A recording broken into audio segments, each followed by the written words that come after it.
Winners don't do different things, they do things differently. यानी जो लोग जीतते हैं वो कोई अलग काम नहीं करते हैं, बल्कि वो उसी काम को अलग तरीके से करते हैं। ऐसा क्या करते हैं कामयाब लोग? कुछ लोग मेहनत तो बहुत करते हैं लेकिन कामयाब नहीं होते, जबकि कुछ लोग कम मेहनत करके भी जल्दी कामयाब हो जाते हैं। ऐसा आपने भी अपने आसपास जरूर देखा होगा, लेकिन ऐसा होता क्यों है? वो लोग ऐसा क्या अलग करते हैं? उनमें ऐसी क्या खास बात होती है? इन सभी सवालों का जवाब आपको मिलेगा ऑथर शिव खेड़ा ने जीतने के लिए यानी सफलता पाने के लिए बहुत से तरीके बताए हैं। सिर्फ बताए ही नहीं है, बल्कि एक्शन प्लान भी दिया है, जिसे फॉलो करके आप अपनी जिंदगी में बहुत बड़ा बदलाव ला सकते हैं। इस कंप्लीट बुक समरी को सुनने के बाद आप बहुत कुछ सीखेंगे और अपने आप को जीवन में सफलता पाने के लिए तैयार कर पाएंगे। ऑथर जोर देकर कहते हैं कि सफल होने का कोई मतलब नहीं है जब तक कि आप एक अच्छे इंसान भी ना हो। यू कैन विन एक इंटरनेशनल बेस्ट सेलर है, जिसे 1998 में रिलीज किया गया था। इसका 16 लैंग्वेजेस में ट्रांसलेशन किया गया है और दुनिया भर में इसकी 2 मिलियन से ज्यादा कॉपीज बिक चुकी हैं।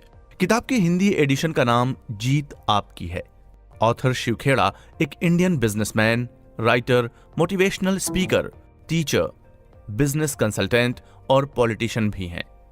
अगर आपने अभी तक अपने जीवन में सफल होने के लिए कोई एक्शन प्लान यानी कोई प्रैक्टिकल योजना नहीं बनाई है, तो ये बुक समरी आपको अपने लिए एक नया एक्शन प्लान बनाने में मदद करेगी।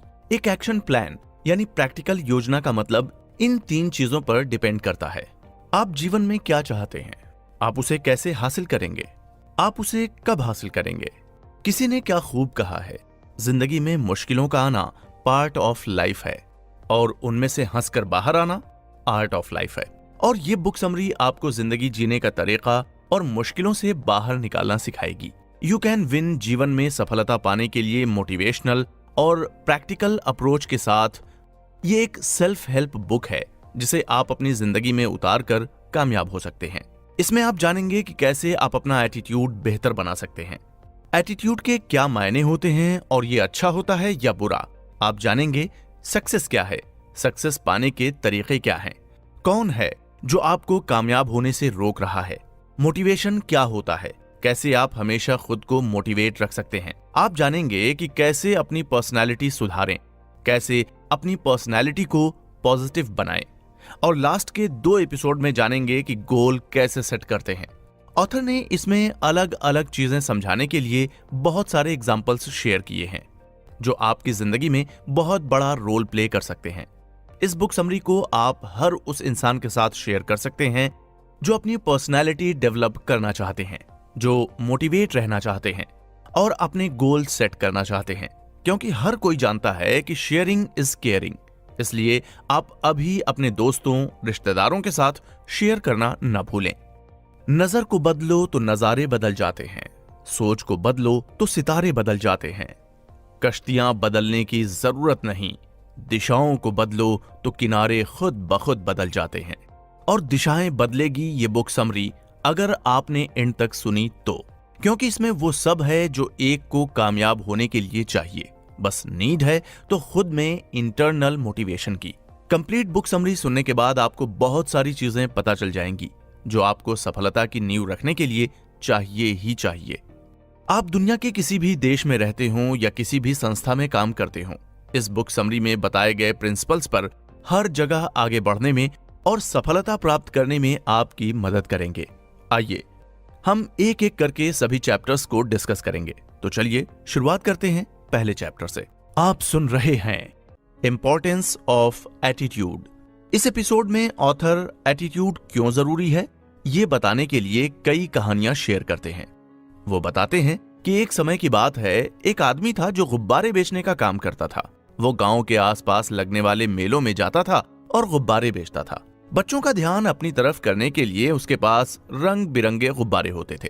उसे जब भी ये महसूस होता कि अब उसके गुब्बारे बिकने कम हो गए हैं, तो वो एक गुब्बारा लेता और उसे हवा में उड़ा देता था, जिसे देखकर बच्चों के मन में लालसा हो जाती और फिर से बच्चे गुब्बारे खरीदने के लिए उसके पास पहुंच जाते थे। एक बार गुब्बारे वाला किसी मेले में गुब्बारे बेच रहा था और अपनी बिक्री को बढ़ाने के लिए वो समय समय पर गुब्बारों को हवा में उड़ा देता था। ये सब उसके पास खड़ा एक छोटा सा बच्चा बड़े ध्यान से देख रहा था। जैसे ही उसने हरे रंग के गुब्बारे को हवा में उड़ाया तो बच्चा उसके पास गया और गुब्बारे वाले से पूछा, अगर आप इस काले वाले रंग के गुब्बारे को छोड़ेंगे तो क्या ये गुब्बारा भी ऊपर जाएगा? गुब्बारे वाले ने बच्चे की ओर देखा और मुस्कुराकर बोला, जी बिल्कुल बेटा, गुब्बारा जरूर ऊपर जाएगा। और बच्चे से कहता है कि बेटा, गुब्बारे को ऊपर जाना इस बात पे निर्भर नहीं करता कि वो किस रंग का है या कितना बड़ा है, बल्कि इस पर निर्भर करता है कि गुब्बारे के अंदर क्या भरा हुआ है। ठीक इसी तरह ये बात हम लोगों पर भी लागू होती है कि कोई आगे चलकर क्या बनने वाला है ये उसके कपड़े या रंग इस पर निर्भर नहीं करता है, बल्कि ये इस बात पर निर्भर करता है कि उसके अंदर क्या है, उसका व्यवहार कैसा है और वो अपने बारे में क्या सोचता है। उसका एटीट्यूड डिसाइड करता है कि वो कितना आगे जाएगा। हम में से ज्यादातर लोगों ने पॉजिटिव थिंकिंग के बारे में तो सुना है, लेकिन बहुत कम लोगों ने नेगेटिव थिंकिंग की पावर के बारे में सुना है। ऑथर बताते हैं कि ये दोनों थिंकिंग बराबर ही ताकतवर हैं। अगर कोई इंसान पॉजिटिव थिंकिंग रखता है तो लाइफ में नई ऊंचाइयां पा सकता है, वहीं दूसरी तरफ नेगेटिव थिंकिंग वाला इंसान खुद को विनाश तक ले जा सकता है। एक अध्ययन में पाया गया है कि हार्वर्ड यूनिवर्सिटी में 85% लोगों को नौकरी उनके एटीट्यूड की वजह से मिलती है और 15% को उनके नॉलेज की वजह से। यू कैन विन भी कामयाबी के 85% के बारे में है। एटीट्यूड हमारी जिंदगी में हर जगह, चाहे पर्सनल लाइफ हो या प्रोफेशनल लाइफ, एक बहुत मेन रोल अदा करता है। ऑथर ने एक एग्जाम्पल और देकर समझाया। हफीज अफ्रीका का एक किसान था। वो अपनी जिंदगी से खुश और सेटिस्फाइड था। हफीज खुश इसलिए था क्योंकि वो सेटिस्फाइड था। वो सेटिस्फाइड इसलिए था क्योंकि वो खुश था। एक दिन एक समझदार आदमी उसके पास आया और हफीज को हीरों के महत्व और उनसे जुड़ी ताकत के बारे में बताया। उसने हफीज से कहा कि अगर तुम्हारे पास अंगूठे जितना बड़ा भी हीरा हो तो तुम पूरा शहर खरीद सकते हो, और अगर तुम्हारे पास मुट्ठी जितना बड़ा हीरा हो तो तुम अपने लिए शायद पूरा देश ही खरीद लो। वो समझदार आदमी इतना कहकर वहां से चला गया। उस रात हफीज को नींद नहीं आई और वो सो नहीं सका। अब वो अनसेटिस्फाइड हो चुका था, इसलिए उसकी खुशी भी खत्म हो चुकी थी। दूसरे दिन सुबह होते ही हफीज ने अपने खेतों को बेचने और अपने परिवार की देखभाल का इंतजाम किया और हीरे खोजने के लिए रवाना हो गया। वो हीरों की खोज में पूरे अफ्रीका में भटकता रहा पर उन्हें पा न सका। उसने उन्हें यूरोप में भी ढूंढा पर वे उसे वहां भी नहीं मिले। स्पेन पहुंचते पहुंचते मेंटली, फिजिकली और इकोनॉमिकली लेवल पर पूरी तरह से टूट चुका था। वो इतना मायूस हो चुका था कि उसने बार्सिलोना नदी में कूदकर खुदकुशी कर ली थी। दूसरी तरफ जिस आदमी ने हफीज के खेत खरीदे थे, वो एक दिन उन खेतों से होकर बहने वाली नहर में अपने ऊंटों को पानी पिला रहा था। तभी सुबह के वक्त निकल रही सूरज की किरणें नहर के दूसरी ओर पड़े एक पत्थर पर पड़ी और वो बिल्कुल रेनबो की तरह चमक उठा। उसे देखकर आदमी ने सोचा कि वो पत्थर उसकी बैठक में अच्छा दिखेगा। उसने उसे उठाकर अपनी बैठक में सजा दिया। उसी दिन दोपहर में हफीज को हीरों के बारे में बताने वाला आदमी खेतों के इस नए मालिक के पास आया। उसने उस जगमगाते हुए पत्थर को देखकर पूछा, क्या हफीज लौट आया? नए मालिक ने जवाब दिया, नहीं, लेकिन आपने ये सवाल क्यों पूछा? समझदार आदमी ने जवाब दिया, क्योंकि ये हीरा है, मैं हीरे को देखते ही पहचान जाता हूँ। नए मालिक ने कहा, नहीं, ये तो सिर्फ एक पत्थर है, मैंने उसे नहर के पास से उठाया है। चलिए मैं आपको दिखाता हूँ, वहां ऐसे बहुत सारे पत्थर पड़े हुए हैं। उन्होंने वहां से बहुत सारे पत्थर उठाए और उन्हें जांचने परखने के लिए भेज दिया। वो पत्थर हीरे ही साबित हुए। उन्होंने पाया कि उस खेत में दूर दूर तक हीरे दबे हुए हैं। यानी कि जब हमारा नजरिया सही होता है तो हमें महसूस होता है कि हम हीरों से बनी हुई जमीन पर ही चल रहे हैं। मौके हमेशा हमारे पांव के नीचे दबे हुए होते हैं और इसके लिए हमें उन्हें ढूंढने कहीं जाना नहीं है, वो खुद हमारे पास हैं। जरूरत है तो बस उस नजरिए की जो कि उन्हें पहचान सके। हमारे खेत की घास भले ही कितनी भी हरी भरी हो, लेकिन हमें तो दूसरों के खेत की घास हमेशा ही हरी लगती है। हमें भगवान चाहे कितना भी दे दे, हमारी ललचाने की आदत कभी नहीं छूटती। इसी तरह दूसरे भी हमारे पास मौजूद चीजों को देखकर ललचाते रहते हैं। हमें इस कहानी से बहुत ही अच्छी सीख मिलती है, जो ये है कि जोश, जुनून और पॉजिटिविटी को पाने के लिए हमें खुद के अंदर झांकना होगा। डेविड और गोलियत की कहानी हम सभी जानते हैं। गोलियत एक बड़ा राक्षस था और उससे सभी लोग बेहद डरते थे क्योंकि वो बहुत बड़ा था। एक दिन एक 17 साल का लड़का अपने भाइयों के पास आया और उसने पूछा कि तुम उस राक्षस से लड़ते क्यों नहीं हो। तो भाइयों ने लड़खड़ाते हुए जवाब दिया कि तुम्हें दिखता नहीं है कि वो कितना बड़ा है। डेविड ने कहा, नहीं, वो इतना बड़ा नहीं है कि उसे मारा नहीं जा सकता, बल्कि इतना बड़ा है कि मारो तो चूक नहीं सकते। और डेविड ने उसे अपनी गुलेल से मार दिया। यानी कि परेशानी एक, लेकिन देखने का नजरिया अलग अलग। ऑथर कहते हैं कि हमारा एटीट्यूड ही है जो एक परेशानी को कैसे देखता है। एक तरफ पॉजिटिव थिंकर के लिए वो परेशानी सिर्फ एक कामयाबी की सीढ़ी है, तो दूसरी तरफ नेगेटिव थिंकर के लिए वो एक रुकावट है। ज्यादातर महान लोगों का मानना है कि जब भी कोई प्रॉब्लम आती है तो वो अपने साथ वो सॉल्यूशन भी लाती है। जरूरत है तो बस उसे पहचानने की। The importance of attitude to organization. Author पूछते हैं कि क्या आपने कभी सोचा है कि क्यों सिर्फ कुछ इंसान, कुछ कंपनियां या सिर्फ कुछ देश ही सबसे ज्यादा कामयाब हैं दूसरों के मुकाबले। खैर, ये कोई रहस्य नहीं है।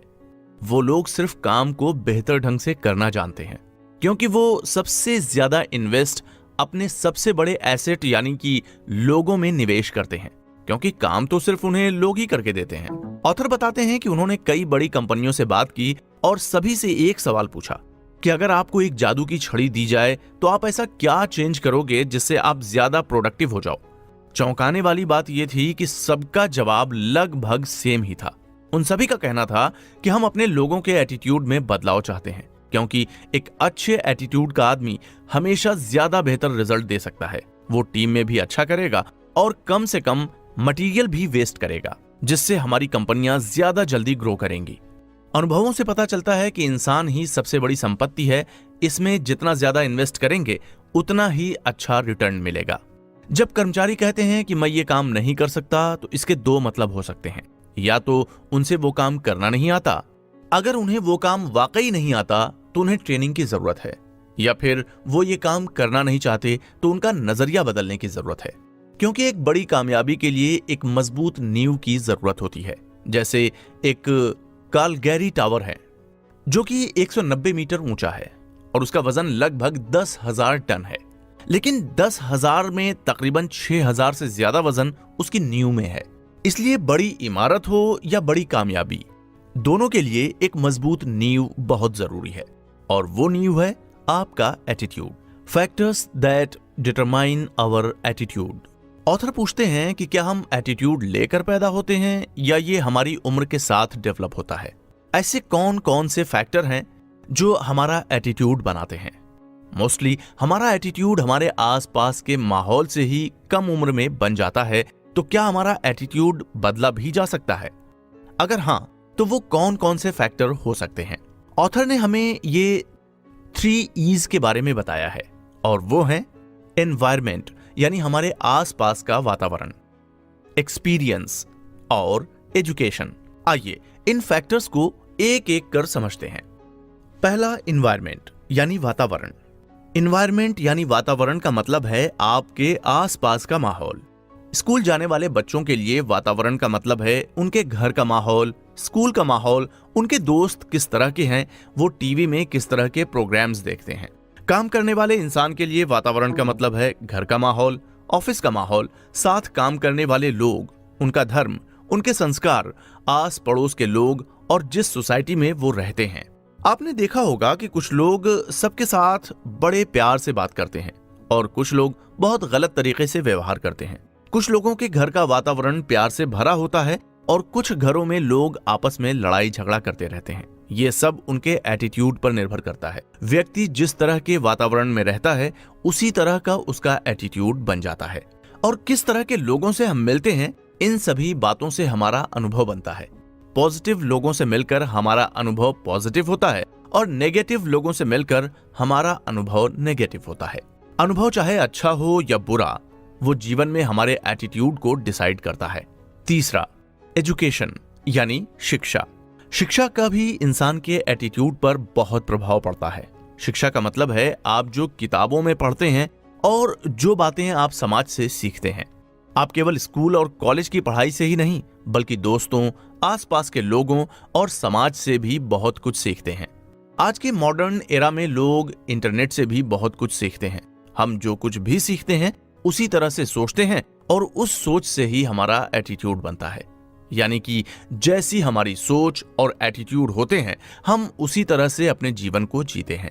इसके बाद ऑथर अगले एपिसोड में बताते हैं कि पॉजिटिव एटीट्यूड वाले लोगों को कैसे पहचानें और पॉजिटिव एटीट्यूड कैसे बिल्ड करें।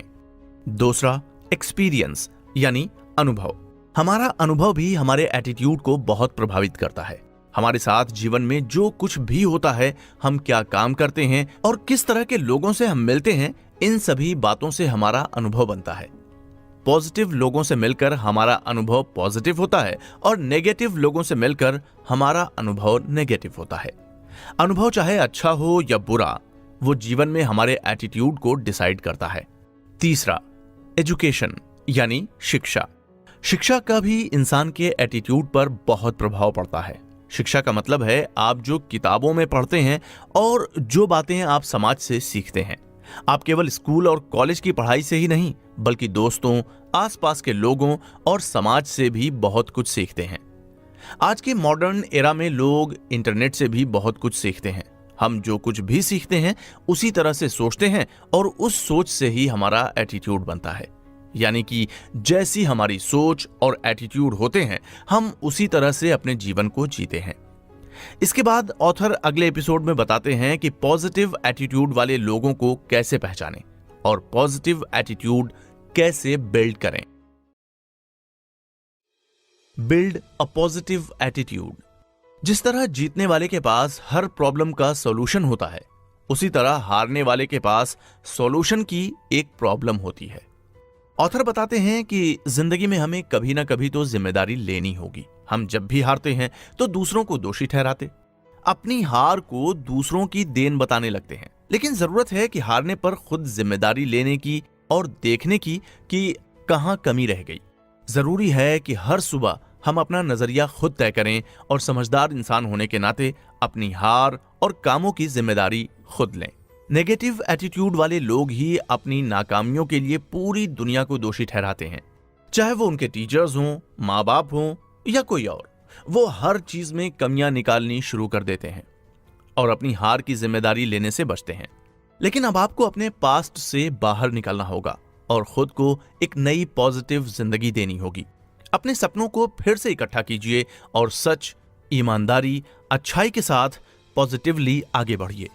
आइए जानते हैं ऑथर के बताए 8 स्टेप्स जिनसे आप अपना एटीट्यूड चेंज कर सकते हैं। Step 1, change focus, look for the positive. अपना नजरिया बदलिए, पॉजिटिविटी को देखें। हमें अपने जीवन में पॉजिटिव चीजों को देखना चाहिए। अपनी सोच को पॉजिटिव बनाएं और नेगेटिव लोगों से दूर रहें। हर इंसान में कुछ अच्छाइयां और कुछ बुराइयां होती हैं।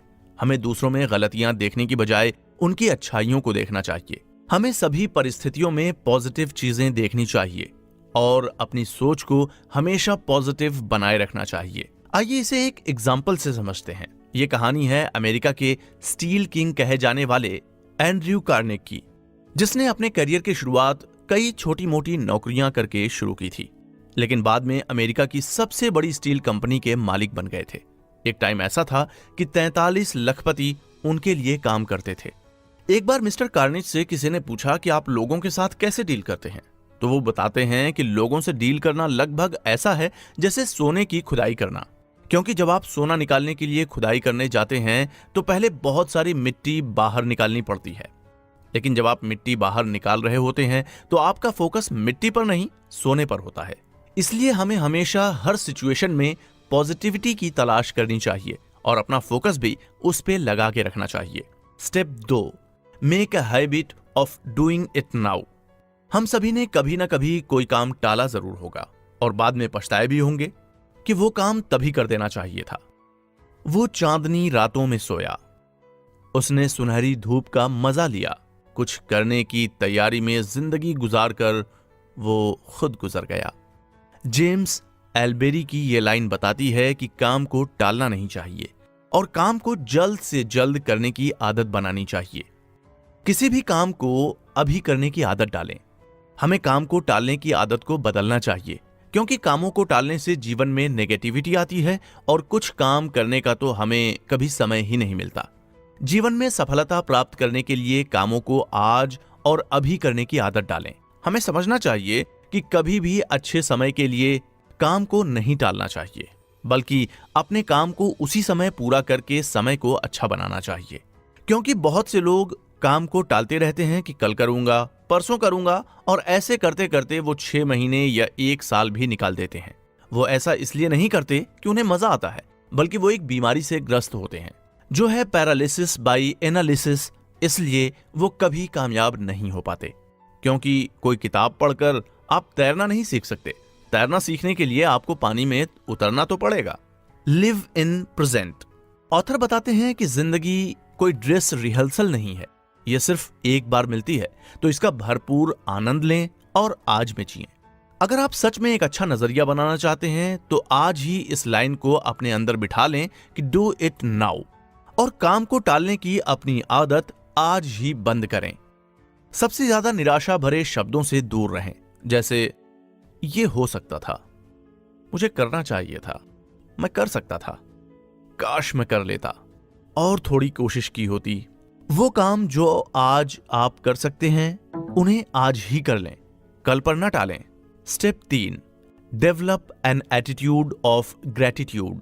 ऑथर बताते हैं कि हमें हमेशा आभार का एटीट्यूड डेवलप करना चाहिए और अपनी परेशानियों को देखने की बजाय अपनी ब्लेसिंग्स को देखना चाहिए। हमारे पास ऐसी बहुत सारी चीजें हैं जो दूसरे लोगों के पास नहीं है। जैसे कि ये ऑडियो सुनने के लिए आपके पास स्मार्टफोन है और इंटरनेट है, जो बहुत से दूसरे लोगों के पास नहीं है। हमारे पास जो कुछ भी है, हमें उन सभी चीजों के लिए शुक्रिया अदा करना चाहिए। ऐसा करने से हमारी सोच और एटीट्यूड पॉजिटिव बनते हैं, जो कि सफलता के लिए बहुत जरूरी है। Step 4, get into a continuous education programme. लगातार ज्ञान हासिल करने की आदत डालें। ऑथर बताते हैं कि हमें सही एजुकेशन प्राप्त करनी चाहिए, क्योंकि एजुकेशन से ही ज्ञान हासिल होता है। यहाँ एजुकेशन का मतलब केवल स्कूल और कॉलेज की पढ़ाई नहीं है। स्कूल और कॉलेज की शिक्षा के अलावा हमें जीवन में पॉजिटिव रहने के लिए एजुकेशन लेनी चाहिए। हमें अपनी सोच और विचारों को पॉजिटिव बनाने के लिए जहां से भी नॉलेज मिले ले लेनी चाहिए। अपनी सोच और विचारों को पॉजिटिव बनाने के लिए हमें इंटरनेट के माध्यम से कामयाब लोगों की बायोग्राफी भी सुननी चाहिए। हमारी एजुकेशन का मतलब सिर्फ ग्रेड लाना नहीं होना चाहिए, बल्कि जिंदगी को बेहतर बनाना होना चाहिए। ये कहानी है एक समोसे बेचने वाले की, जो सड़क किनारे समोसे बेचा करता था। वो अनपढ़ था, इसलिए कभी अखबार नहीं पढ़ पाया था। उसकी उम्र ज्यादा हो जाने के कारण उसे सुनाई भी ठीक से नहीं आती थी, इसलिए वो रेडियो भी नहीं सुनता था। उसकी आंखें कमजोर हो गई थीं, इसलिए वो टीवी भी नहीं देखता था। लेकिन वो मेहनत के साथ समोसे बनाता और दिन ब दिन उसकी बेच भी अच्छी होती गई, और उसने अपने काम को थोड़ा और बड़ा कर लिया था। जैसे उसका बिजनेस अच्छा होता जा रहा था, उसका लड़का भी उसके साथ आ गया, जिसने अभी अभी अपनी कॉलेज एजुकेशन पूरी की थी। उसका लड़का बोलता है कि पिताजी, क्या आपको मंदी के बारे में जानकारी है? तो वो आदमी कहता है कि नहीं, लेकिन मुझे बताओ कि ये होती क्या है। तो लड़का बोलता है कि पूरी दुनिया में मंदी आ रही है और हमारे आसपास तो हालात और ज्यादा खराब होते जा रहे हैं। हमें बुरे समय के लिए तैयार रहना चाहिए। लड़के की बात मान लेनी चाहिए, क्योंकि उसका लड़का अभी पढ़कर आया है और उसे ज्यादा जानकारी है, इसलिए वो उसकी सलाह को हल्के में नहीं लेगा। फिर उस आदमी ने धीरे धीरे खरीदना कम कर दिया और उसके ग्राहक भी कम होते चले गए। फिर वो आदमी अपने लड़के से कहता है कि बेटा, तुम सही कह रहे थे, हम मंदी के दौर में हैं। मैं खुश हूं कि तुमने समय रहते मुझे इसके बारे में बताया। ऑथर बताते हैं कि इस कहानी से हमें सबक मिलता है कि बहुत बार हम समझदारी और सही फैसले में अंतर नहीं कर पाते हैं। एक इंसान समझदार तो हो सकता है, लेकिन उसके फैसले भी गलत हो सकते हैं। अपने सलाहकारों को ध्यान से चुनिए और समझ का भी इस्तेमाल करिए। फॉर्मल एजुकेशन के बिना भी एक इंसान कामयाब हो सकता है, अगर उसमें ये 6 खूबियां हों तो। पहला, कैरेक्टर यानी चरित्र। दूसरा, कन्विक्शन यानी धारणा। तीसरा, करेज यानी हिम्मत। चौथा, कमिटमेंट यानी वादा। पांचवा, कर्टसी यानी विनम्रता। छठा, कॉम्पिटेंस यानी क्षमता। अगर कोई इंसान इन 6 खूबियों को अपने अंदर ले आता है तो वो आसानी से एक मीनिंगफुल लाइफ जी सकता है। Step 5, build a positive self esteem. अपना आत्मसम्मान बनाएं। आत्मसम्मान बनाने का मतलब यह है कि हम अपने बारे में कैसा महसूस करते हैं। जब आप अपने बारे में अच्छा महसूस करते हैं तो आप अपने वर्क फील्ड में अच्छा काम करते हैं, आपके रिश्तों में सुधार आ जाता है, आपका व्यवहार आपकी भावनाओं पर निर्भर करता है, आत्मसम्मान से आप अच्छा महसूस करते हैं और लोगों के साथ अच्छा व्यवहार करते हैं। अपना आत्मसम्मान बनाने के लिए आप लोगों के लिए कुछ ऐसा करें जिसकी वो पैसों से या किसी भी रूप में कीमत न चुका सकें। Step 6, stay away from negative influences. आपको नेगेटिव लोग और नेगेटिव चीजों से दूर रहना चाहिए। आपको नेगेटिव लोगों से एक दूरी बनाकर रखनी चाहिए, क्योंकि वो अपनी नेगेटिव एनर्जी से सभी को प्रभावित करते हैं। अगर आप ऐसे लोगों के साथ या उनके आसपास रहेंगे तो आप पर उनकी ऊर्जा का नेगेटिव प्रभाव पड़ेगा। आपको शराब, सिगरेट और ड्रग्स से दूर रहना चाहिए। आपको नेगेटिव खबरें और नेगेटिव फिल्में दिखाने वाले चैनल्स नहीं देखने चाहिए। नेगेटिव विचारों, नेगेटिव लोगों और नेगेटिव चीजों के प्रभाव में रहने से आप सफल नहीं हो सकते। Step 7, learn to like the things that need to be done. वो काम पसंद करें जिसे करना जरूरी है। हमें जीवन में कुछ काम करने पड़ते हैं क्योंकि उन्हें करना जरूरी होता है, चाहे वो हमें पसंद हो या ना हो। उदाहरण के तौर पर एक माँ को अपने बच्चे की देखभाल करनी ही पड़ती है। ऐसे बहुत से काम होते हैं जो हमें मुश्किल लगते हैं, लेकिन उन्हें करना जरूरी होता है। जब हम उन जरूरी कामों को पसंद करने लगते हैं तो वही काम हमें आसान लगते हैं। इसलिए उन सभी कामों को पसंद करना शुरू करें जो आपके लिए जीवन में करने जरूरी हैं। Step 8, start your day with something positive. अपने दिन की शुरुआत पॉजिटिव काम से करें। हमें अपने दिन की शुरुआत किसी पॉजिटिव विचार को पढ़कर, सुनकर या देखकर करनी चाहिए। रात को अच्छी नींद में सोने के बाद सुबह हमारा सबकॉन्शियस माइंड एक्टिव होता है। वो किसी भी नए विचार को ग्रहण करने के लिए तैयार होता है। इसलिए हमें सुबह की शुरुआत पॉजिटिव विचार से करनी चाहिए। दिन की शुरुआत पॉजिटिव विचार से करने से पॉजिटिव एनर्जी हमारी ओर आकर्षित होती है और सारा दिन अच्छा गुजरता है। ऑथर अब एक एक्शन प्लान बताते हैं जिसे अपनाकर आप खुद को बदलना शुरू कर सकते हैं। पहला, सबसे पहले इस ऑडियो बुक में मैंने आपको जो 8 स्टेप्स बताए हैं उन सभी को कागज पर लिखें और अगले 21 दिन तक रोज सुनें और पढ़ें। रोज सुनने से आप इसे याद रख सकेंगे और अपने जीवन में शामिल करेंगे। दूसरा, आप ये देखें कि हर स्टेप को आप अपने जीवन में किस तरह से फॉलो करेंगे। आपको ये सभी स्टेप्स अपने घर में, अपने ऑफिस में और सामाजिक मेलजोल में रोज इस्तेमाल करने चाहिए, जिससे कि वो आपके जीवन का हिस्सा बन जाए। तीसरा, आप उन सभी चीजों की लिस्ट बनाएं जो आप अपने बारे में बदलना चाहते हैं। एग्जाम्पल के तौर पर, जैसे आप अपने काम में सुधार लाना चाहते हैं या आप अपने समय का अच्छा उपयोग करना चाहते हैं। उन सभी चीजों की लिस्ट बनाएं जो आप अपने लिए बदलना चाहते हैं या सुधारना चाहते हैं। चौथा, अब आप उन सभी फायदों की लिस्ट बनाएं जो आपको बदलाव करने से मिलेंगे। इसमें वो फायदे भी लिखें जो आपके बदलाव करने से दूसरे लोगों को होंगे। पांचवां, इस ऑडियो में बताए गए सभी स्टेप्स को इस्तेमाल करने के लिए एक टाइम टेबल बनाएं और बदलाव लाने के लिए अपने आप से कमिटमेंट करें। सक्सेस। इस एपिसोड में ऑथर सफलता के बारे में डिटेल से बताते हैं। वो बताते हैं कि सफलता का असली मतलब क्या है और उसे पाने के लिए आप क्या क्या कर सकते हैं। आइए जानते हैं कि जीवन में सफलता प्राप्त करने के लिए आपको किस तरह योजना बनानी चाहिए और उन योजनाओं को कैसे अमल में लाना चाहिए। What is success? सफलता कभी भाग्य से नहीं मिलती। सफलता हमारी सोच का परिणाम है और हम अपनी सोच खुद बनाते हैं। अगर हम इतिहास के कामयाब लोगों को देखें तो उन सभी में कुछ समान विशेषताएं थीं। इनकी वजह से भी सभी लोग कामयाब हुए। अगर आप भी उन सभी विशेषताओं को अपने अंदर विकसित कर लें तो आपको कामयाब होने से और सफलता प्राप्त करने से कोई नहीं रोक सकता। आपको अपने दिमाग में यह क्लियर रखना होगा कि आपको जिंदगी में क्या चाहिए और क्या नहीं। How do we define success? हर इंसान के लिए सफलता का अलग अलग मतलब है। कुछ लोगों के लिए सफलता का मतलब है बहुत सारे पैसे कमाना। कुछ लोग जीवन में बहुत नाम कमाना चाहते हैं। कुछ लोग नाम और पैसा कमाना दोनों को सफलता समझते हैं। कुछ लोगों के लिए सफलता का मतलब है अच्छी सेहत, खुशहाल परिवार, मन की शांति और संतुष्टि। आप जीवन में जो भी गोल बनाते हैं, इस गोल को हासिल करना ही सफलता है। जैसे प्रोग्रेसिव यानी कामयाबी एक सफर है, कोई एक जगह नहीं। ये पूरी जिंदगी चलने वाला एक लाइफ लॉन्ग प्रोसेस है। इसलिए जब भी आप कोई गोल अचीव कर लें तो फिर नया गोल बनाएं और ऐसे ही ये जिंदगी चलती है। रियलाइजेशन मतलब आपका अनुभव कैसा रहा, बाहरी चीजें आपको नहीं बताएंगी कि आप कामयाब हो गए। ये अंदरूनी खुशी होती है, इसलिए कामयाबी और खुशी हमेशा एक दूसरे का हाथ पकड़कर चलती हैं। गोल्स यानी आपका लक्ष्य, ये इसलिए जरूरी है क्योंकि ये आपको एक सेंस देता है कि किस रास्ते पर जाना है, क्योंकि जब तक आप अपने गोल को एक कंप्लीट एड्रेस नहीं देंगे तो वो कभी अपने फाइनल गोल तक नहीं पहुंच पाएगा।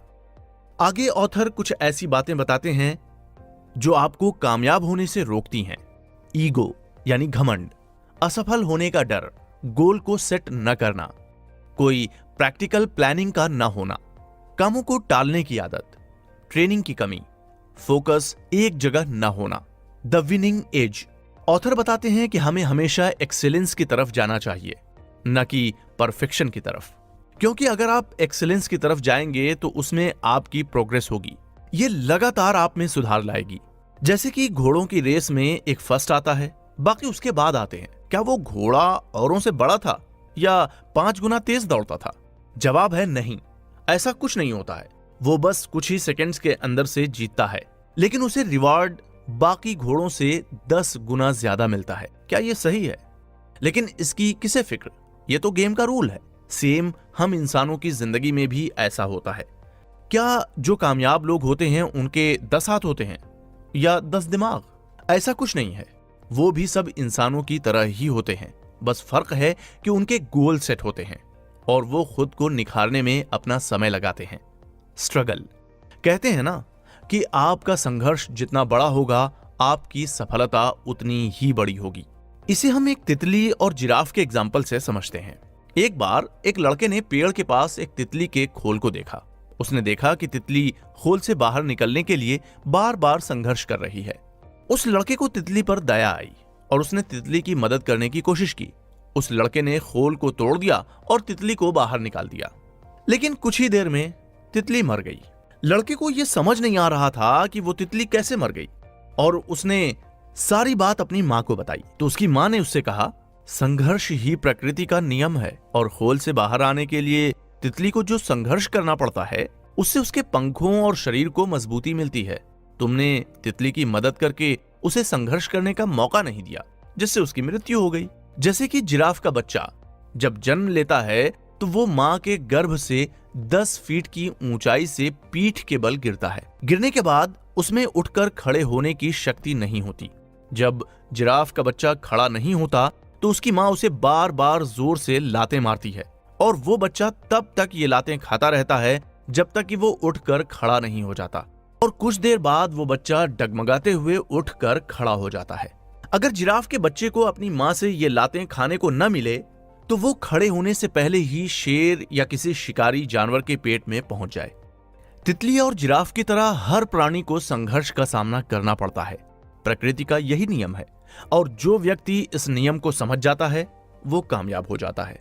ओवरकमिंग ऑब्स्टिकल्स, एक इंग्लिश की कहावत है, a smooth sea never made a skilful mariner, यानी कि एक शांत समुद्र आपको एक स्किलफुल नाव चालक नहीं बना सकता। उसके लिए आपको समुद्र की लहरों के बीच में जाना पड़ेगा। ठीक इसी तरह हम परेशानियों से भाग नहीं सकते, इसलिए उनका डट कर सामना करें और खुद को मजबूत बनाएं। कामयाब इंसान कभी परेशानियों से नहीं डरता, बल्कि वो उन्हें एंजॉय करता है और आगे बढ़ता जाता है। सफलता इस बात से नहीं नापी जाती कि आपने कितनी ऊंचाई छुई, बल्कि इस बात से नापी जाती है कि आप गिरकर कितनी बार उठे। सफल लोगों में से एक कॉमन बात होती है कि वो कभी हार नहीं मानते हैं। ऑथर बताते हैं कि हर सफलता की कहानी एक बड़ी असफलता की भी कहानी है, लेकिन लोग सिर्फ सिक्के का एक पहलू देखते हैं। वो सोचते हैं कि ये कितना किस्मत वाला है जो ये रातों रात कामयाब हो गया, लेकिन ऐसा बिल्कुल नहीं होता। महान धावक उसेन बोल्ट कहते हैं कि इन 10 सेकंड के लिए उन्होंने 20 साल तक प्रैक्टिस की थी।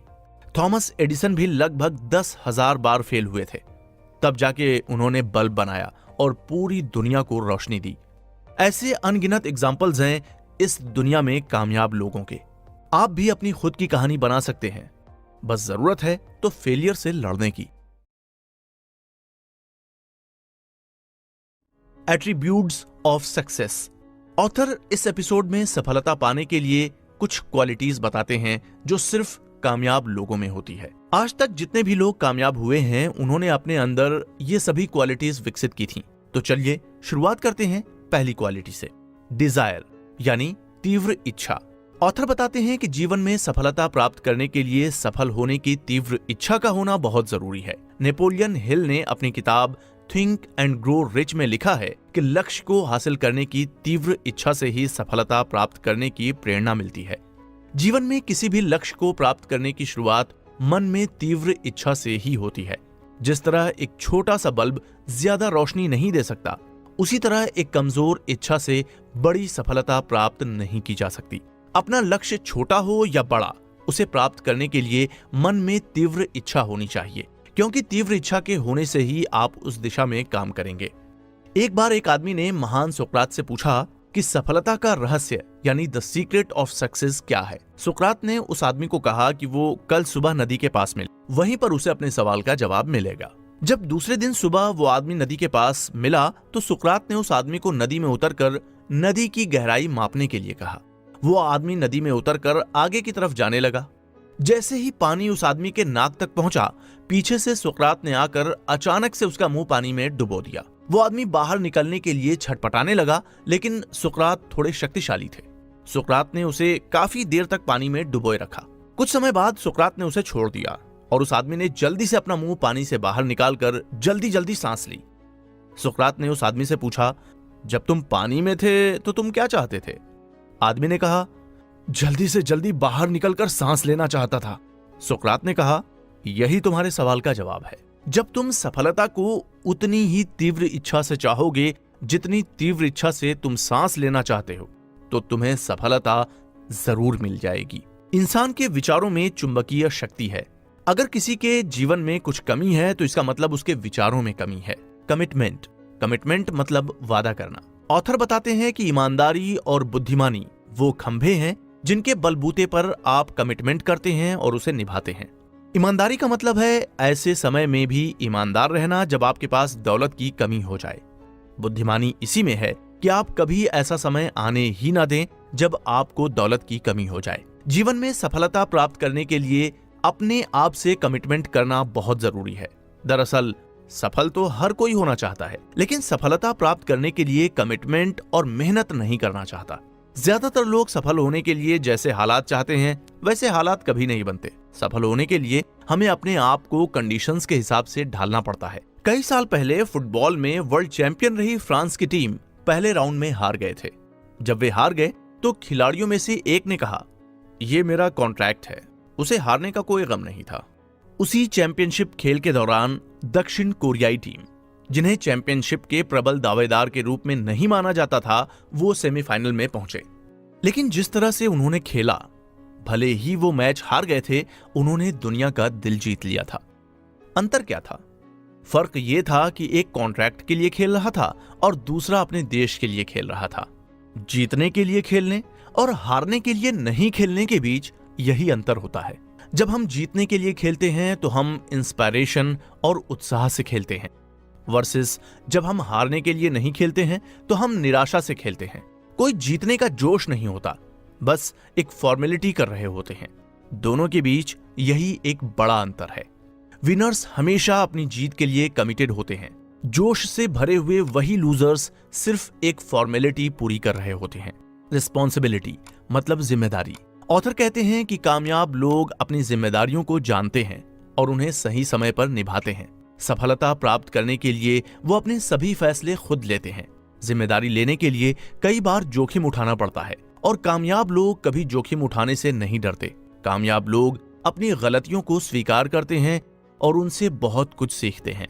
अब्राहम लिंकन कहते हैं कि आप ताकतवर को कमजोर करके कमजोर को ताकतवर नहीं बना सकते हैं, बल्कि कमजोर को भी ताकतवर बनाना सीखना होगा, क्योंकि युद्ध के मैदान में एक गलती आपकी मौत का कारण बन सकती है।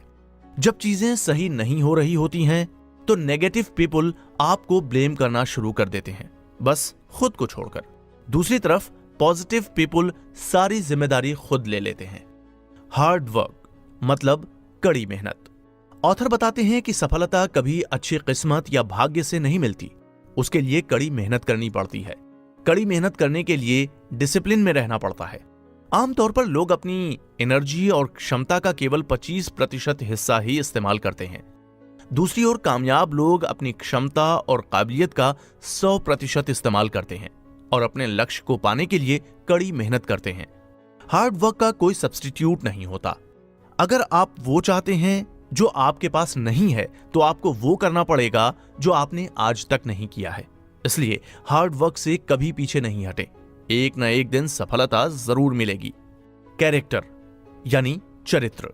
ऑथर बताते हैं कि कैरेक्टर एक इंसान के बिलीफ और पर्सनैलिटी का मिक्सचर है, जो कि उसके काम और व्यवहार में नजर आता है।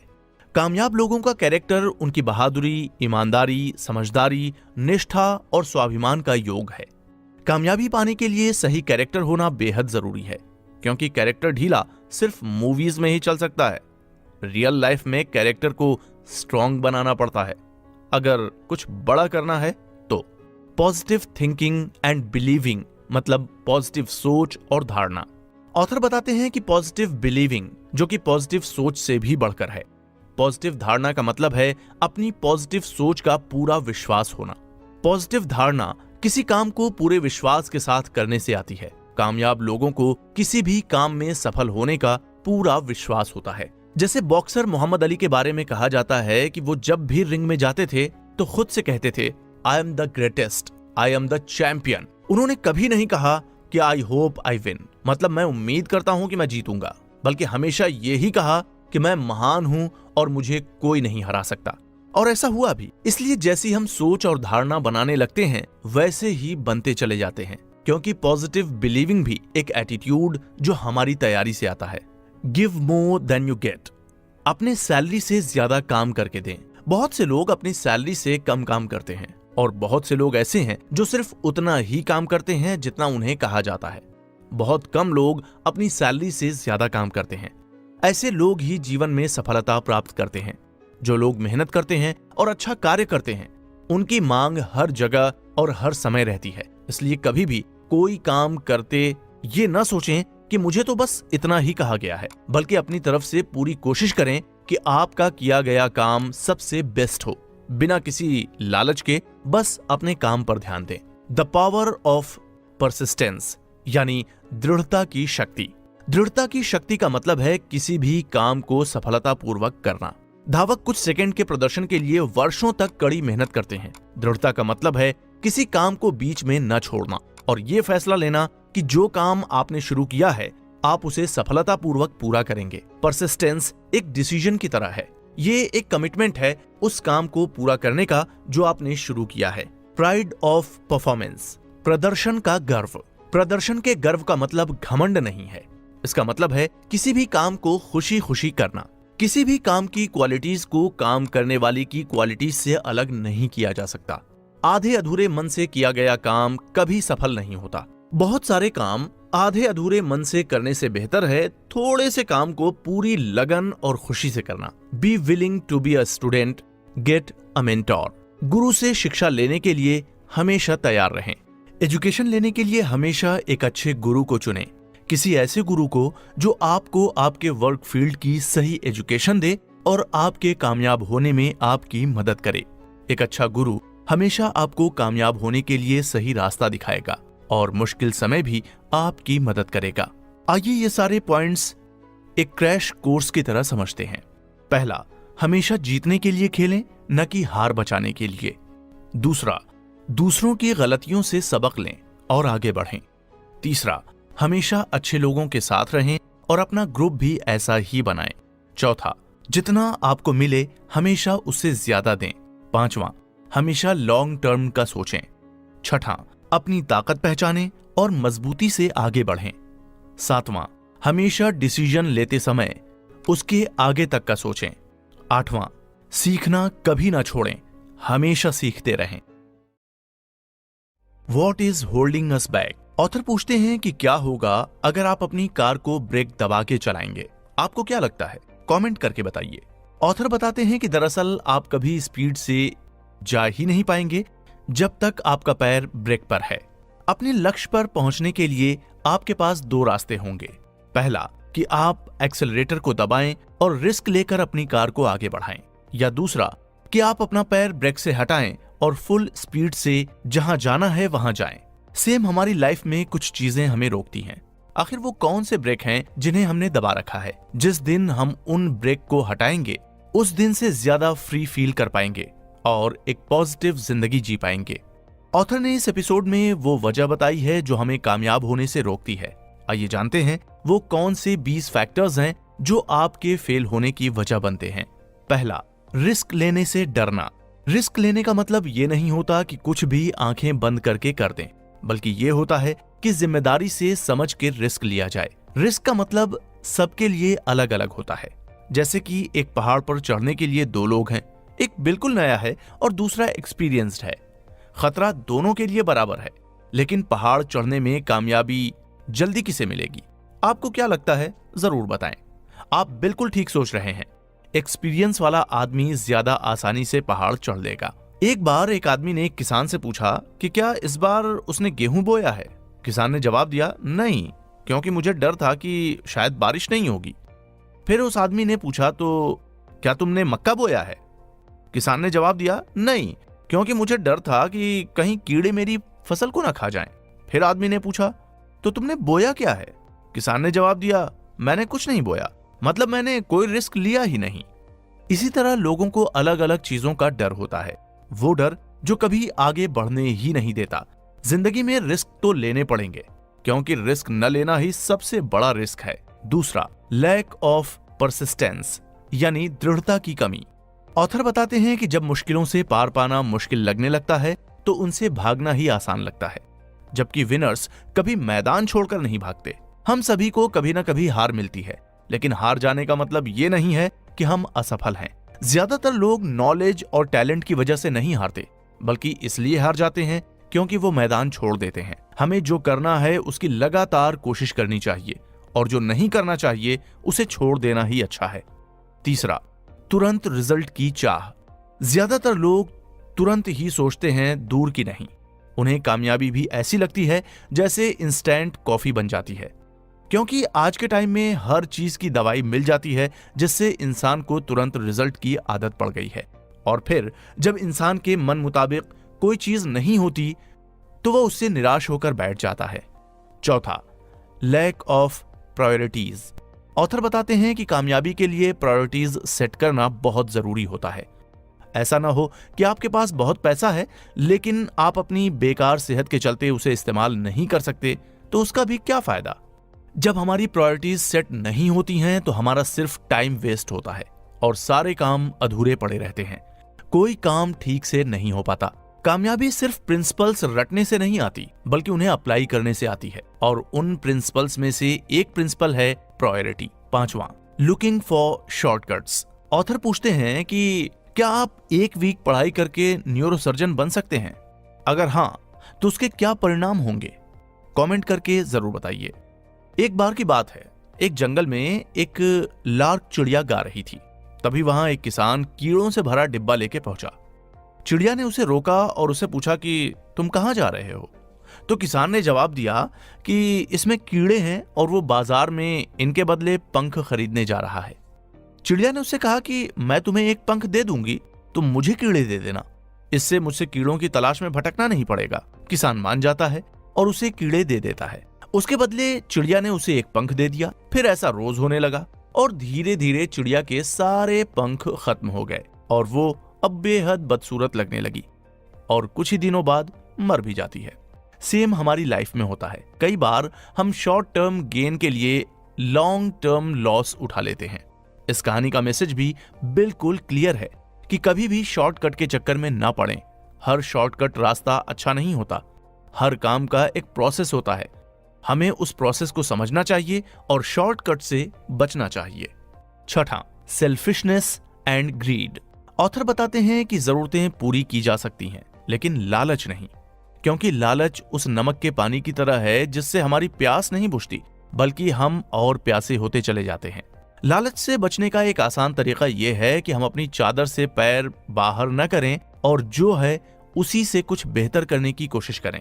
एक बार एक अमीर किसान को एक ऑफर मिला कि जितनी जमीन पर वो चलेगा सब उसकी हो जाएगी, लेकिन शर्त ये थी कि उसे सूरज डूबने से पहले ही स्टार्टिंग पॉइंट पर आना था। किसान बहुत खुश हुआ कि वो अब और अमीर हो जाएगा। अगली सुबह उसने चलना शुरू किया और शाम होते होते वो बहुत दूर तक पहुंच गया। फिर उसे शर्त याद आई कि उसे वापस भी जाना है, लेकिन वो बहुत दूर आ चुका था। फिर हड़बड़ी में वो वापस भागा। वो इतनी दूर आ चुका था कि वो अब बिल्कुल थक चुका था, लेकिन वो फिर भी भागता गया और सूरज डूबने से पहले वो स्टार्टिंग पॉइंट पर पहुंच गया।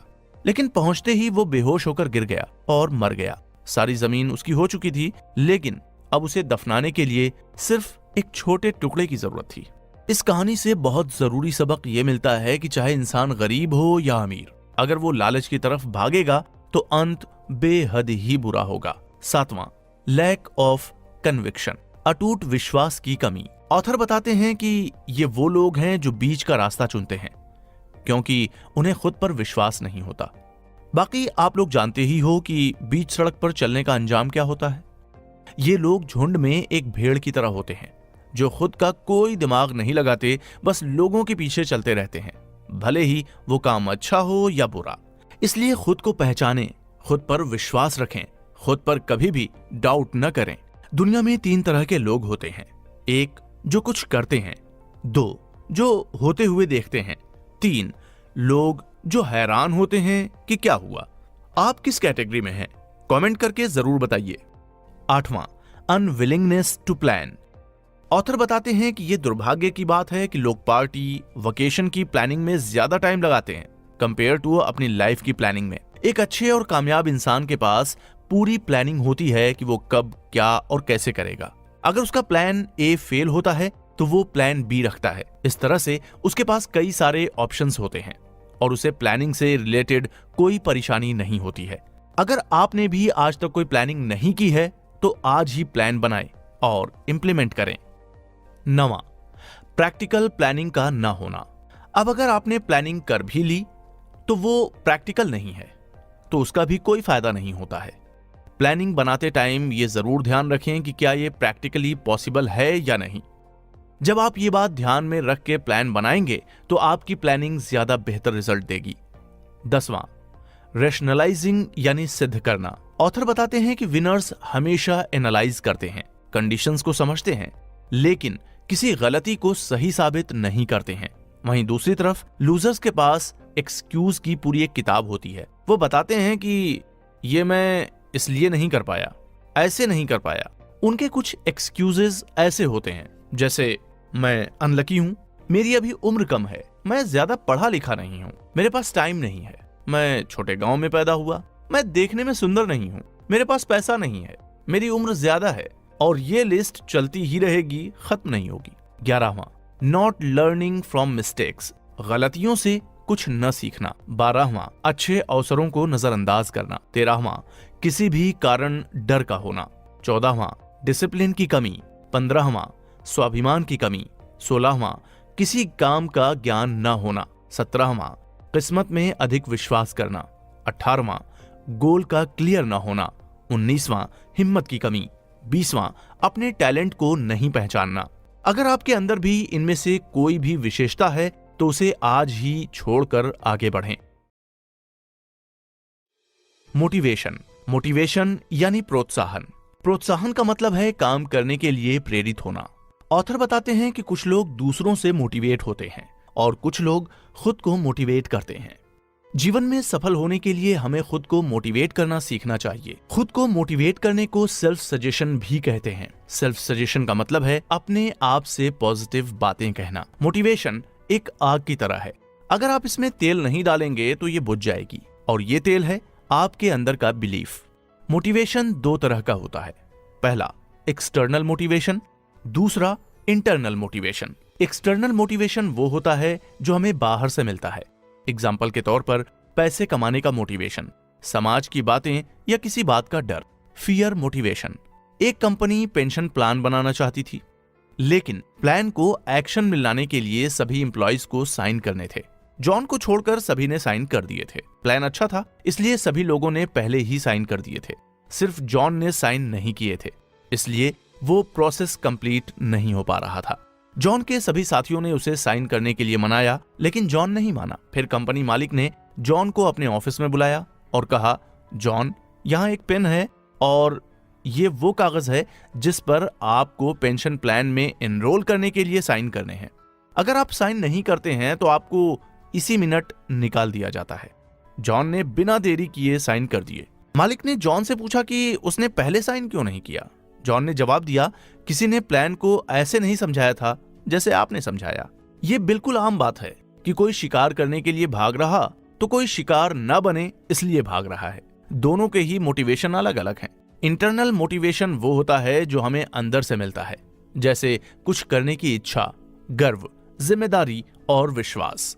इंटरनल मोटिवेशन केवल सफलता के लिए नहीं होता, बल्कि खुद के सेटिस्फैक्शन के लिए होता है, जो किसी काम को पूरा करने से मिलता है। इंटरनल मोटिवेशन का सबसे बड़ा फैक्टर है काम की जिम्मेदारी लेना और अपनी पहचान बनाना। ये कहानी है एक यंग प्लेयर की जो डेली फुटबॉल की प्रैक्टिस के लिए एकेडमी आता है, लेकिन कभी भी ए टीम में शामिल नहीं हुआ था। जब वो प्रैक्टिस कर रहा था तो उसके पिता मैदान के दूसरे छोर पर उसका वेट किया करते थे। 4 दिनों तक वो आता रहा, फिर वो प्रैक्टिस के लिए नहीं आया। मैच शुरू हो चुके थे और उसकी टीम फाइनल्स खेल रही थी।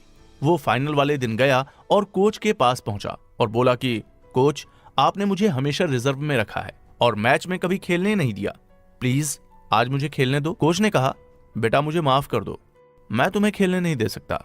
आपसे बेहतर खिलाड़ी मैदान में है और इसके अलावा ये फाइनल है। स्कूल की रेपुटेशन दांव पर है और मैं कोई चांस नहीं ले सकता। लड़के ने रिक्वेस्ट की, कोच मैं वादा करता हूं कि मैं आपको निराश नहीं करूंगा, कृपया मुझे खेलने दो। कोच ने पहले कभी लड़के को इस तरह रिक्वेस्ट करते नहीं देखा था। उसने कहा, ठीक है बेटा, जाओ खेलो, लेकिन याद रखना मैं अपने बेहतर फैसले के खिलाफ जा रहा हूं और स्कूल की रेपुटेशन दांव पर है, मुझे निराश मत करना। खेल शुरू हुआ और लड़का आग के गोले की तरह खेल रहा था। जब भी उसे गेंद मिली उसने गोल दागा। कहने की जरूरत नहीं है कि वो उस दिन खेल का स्टार था। उनकी टीम जीती थी। जब खेल खत्म हुआ तो कोच उसके पास गया और बोला, बेटा मैं अपने जीवन में इतना गलत कैसे हो सकता था? मैंने आपको पहले कभी इस तरह खेलते नहीं देखा और मुझे नहीं लगता कि आपने पहले भी इस तरह खेला है। क्या हुआ, आज तुमने इस तरह कैसे खेला? लड़के ने जवाब दिया, कोच मेरे पिता आज मुझे देख रहे हैं। कोच ने मुड़कर उस जगह को देखा जहां लड़के के पिता बैठे थे। केवल एक खाली बेंच थी। उसने कहा, बेटा जब तुम प्रैक्टिस के लिए आते थे तो तुम्हारे पिता वहां बैठते थे, लेकिन मुझे वहां आज कोई नहीं दिख रहा। लड़के ने जवाब दिया, कोच कुछ ऐसा है जो मैंने आपको कभी नहीं बताया। मेरे पिता अंधे थे। 4 दिन पहले ही उनकी मौत हो गई थी। आज पहला दिन है जब वो मुझे ऊपर से देख रहे हैं। लड़के को किस बात ने मोटिवेट किया? ये उसका विश्वास था। जीवन में सबसे बड़ा मोटिवेशन है अटूट विश्वास। जब आपको अपने आप पर अटूट विश्वास होता है तो आप किसी काम को करने की जिम्मेदारी लेते हैं, तो प्रोडक्टिविटी और क्वालिटी दोनों बढ़ती है और आपके रिश्ते अपने आप सुधर जाते हैं। ऑथर दूसरों को मोटिवेट करने के लिए कुछ बातें बताते हैं जिससे आप अपने आसपास के लोगों को मोटिवेट कर सकते हैं। दूसरों का आदर सम्मान करें, कामों को इंटरेस्टिंग बनाएं, लोगों की बात ध्यान से सुनें, दूसरों को गोल सेट करना सिखाएं, लोगों को आगे बढ़ने का मौका दें, दूसरों को ट्रेनिंग दें, लोगों के सामने टास्क रखें। ऐसा करने से आप केवल दूसरों को मोटिवेट ही नहीं बल्कि खुद भी जीवन में सफल होने के लिए मोटिवेट रहेंगे।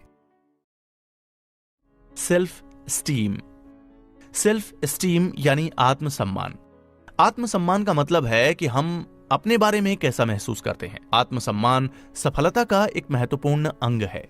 ऊंचे आत्मसम्मान वाले लोग हमेशा अपने काम की जिम्मेदारी लेते हैं और जीवन में आगे बढ़ते हैं। वो जीवन में पॉजिटिव होते हैं, उनके रिश्ते बहुत अच्छे होते हैं और वो एक शानदार जिंदगी जीते हैं। ऐसे लोग बहुत समझदार होते हैं और वो जोखिम उठाकर भी काम करते हैं। ऑथर इसे एक कहानी से समझाते हैं। रेलवे स्टेशन पर एक भिखारी पेंसिल से भरा कटोरा लिए बैठा था।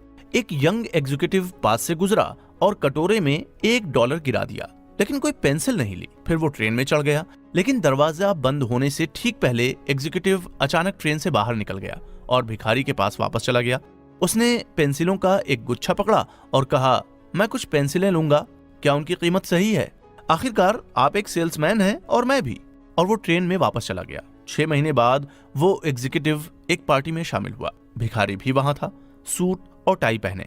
भिखारी ने उस यंग एग्जीक्यूटिव को पहचान लिया। उसके पास गया और कहा, आपने शायद मुझे नहीं पहचाना, लेकिन मैं आपको याद कराता हूं। फिर उसने 6 महीने पहले हुई उस घटना को बताया। एग्जीक्यूटिव ने कहा, जब आप मुझे याद दिला रहे हैं तो मुझे याद आ रहा है कि आप वहां भीख मांग रहे थे। तुम यहां सूट और टाई में क्या कर रहे हो? भिखारी ने जवाब दिया, आप शायद नहीं जानते कि आपने उस दिन मेरे लिए क्या किया था। आप मेरे जीवन में पहले इंसान हैं जिन्होंने मुझे दान देने के बजाय मुझे मेरी गरिमा वापस दी। जब आपने पेंसिल का एक गुच्छा पकड़ा और कहा उनकी कीमत सही है। आखिरकार आप एक सेल्समैन हैं और मैं भी। आपके जाने के बाद मैं अपने आप में सोचने लगा, मैं यहां क्या कर रहा हूं? मैं क्यों भीख मांग रहा हूं? मैंने अपने जीवन में कुछ क्रिएटिव करने का फैसला किया। मैंने अपना बैग पैक किया, काम करना शुरू किया और मैं यहां हूं। मुझे मेरी गरिमा वापस देने के लिए मैं आपको धन्यवाद देना चाहता हूं। उस घटना ने मेरी जिंदगी बदल दी थी। यही कमाल है सेल्फ एस्टीम का। बस खुद को पहचानना है और किसी दूसरे को भी उसकी पहचान दिलानी है। कुछ लोगों में आत्मसम्मान की कमी होती है जो जीवन में कभी सफल नहीं हो सकते। आइए जानते हैं ऐसे लोगों में सेल्फ एस्टीम यानी आत्मसम्मान की कमी के क्या कारण होते हैं। Negative self tank. ऐसे लोग अपने आप से नेगेटिव बातें करते हैं। जैसे ही कुछ लोग अपने आप से कहते हैं कि मैं ज्यादा पैसे नहीं कमा सकता या मेरी अंग्रेजी अच्छी नहीं है। एनवायरमेंट यानी आसपास का वातावरण। इंसान को उसके घर का और आसपास का वातावरण बहुत प्रभावित करता है। ऊंचे आत्मसम्मान और आत्मविश्वास वाले लोग अपने बच्चों को पॉजिटिविटी से सोचना सिखाते हैं, जबकि कम आत्मसम्मान वाले लोग ऐसा नहीं कर पाते। Making unfair comparison. कम आत्मसम्मान वाले लोग दूसरों के साथ कंपटीशन करने में लगे रहते हैं। वो अपने आप को बेहतर बनाने की कोशिश नहीं करते, बल्कि दूसरों के साथ अपनी तुलना करते रहते हैं। लैक ऑफ डिसिप्लिन यानी अनुशासन की कमी। कुछ लोगों में अनुशासन की कमी होती है, जिसकी वजह से वो किसी भी काम में संपन्न नहीं हो पाते। वो अपने समय और ज्ञान का सही इस्तेमाल नहीं कर पाते। Labelled and put down by everyone. कम आत्मसम्मान वाले बच्चों को उनके माता पिता और शिक्षक हमेशा नीचा दिखाने की कोशिश करते हैं। माता पिता और शिक्षक उनसे कहते हैं कि वो पढ़ाई में अच्छे नहीं हैं और उनमें कोई काम सही ढंग से करने की काबिलियत नहीं है। Unrealistic expectations of perfection. कई माता पिता और शिक्षक बच्चों से बहुत ज्यादा उम्मीद रखते हैं जिसे वो पूरी नहीं कर सकते। ऐसा करना बिल्कुल गलत है। ऑफिस में भी अगर कोई इंसान 10 काम सही करता है लेकिन एक काम गलत करता है तो बॉस उसकी गलती पर ही ज्यादा ध्यान देता है। Non conformist behaviour. कम आत्मसम्मान वाले लोग चर्चा में रहने के लिए और दूसरों को आकर्षित करने के लिए कई तरह की बेहुदा हरकतें करते हैं। कुछ लोग दूसरों के सामने हमेशा अपने बारे में बढ़ा चढ़ाकर बोलते हैं। Feeling unworthy. अपने आप को अयोग्य समझना। कम आत्मसम्मान वाले लोग दिशाहीन होते हैं और ये उनके व्यवहार में दिखाई देता है। उन्हें तारीफ करने और तारीफ स्वीकार करने में मुश्किल होती है। किसी की तारीफ करना उन्हें गलत लगता है और अपने आप को वो तारीफ सुनने लायक नहीं समझते। आगे ऑथर पॉजिटिव सेल्फ एस्टीम बनाने के कुछ तरीके बताते हैं। आइए जानते हैं कि वो क्या है। अपनी कमजोरी को अपनी ताकत बनाएं। लोगों के लिए कुछ ऐसा करें जिसकी वो कीमत न चुका सकें। दूसरों की तारीफ करना और अपनी तारीफ सुनना सीखें। कार्यों की जिम्मेदारी लेना और निभाना सीखें। अनुशासन में रहने की प्रैक्टिस करें। जीवन में छोटे और बड़े दोनों तरह के गोल बनाएं। गुड कैरेक्टर वाले लोगों के साथ दोस्ती करें। अपने आप को अंदर से खुश रखने की भावना फीलिंग डेवलप करें। मुश्किल समय में भी हिम्मत बनाए रखें। अपनी कमजोरियों और अपनी ताकत की लिस्ट बनाएं। इन सभी पॉइंट्स को एक रियल स्टोरी से समझते हैं, जिसे सुनने के बाद आप खुद को रोक नहीं पाएंगे, ये तो बात पक्की है। विल्मा रुडोल्फ का जन्म अमेरिका के टेनेसी जिले के एक गरीब घर में हुआ था। 4 साल की उम्र में विल्मा रुडोल्फ को पोलियो हो गया और वो विकलांग हो गईं। विल्मा रुडोल्फ कैलिपर्स के सहारे चलती थीं। डॉक्टरों ने हार मान ली और कह दिया कि वो कभी भी जमीन पर चल नहीं पाएंगी। विल्मा रुडोल्फ की मां पॉजिटिव एटीट्यूड की महिला थीं और उन्होंने विल्मा को मोटिवेट किया और कहा कि तुम कुछ भी कर सकती हो, इस दुनिया में नामुमकिन कुछ भी नहीं है।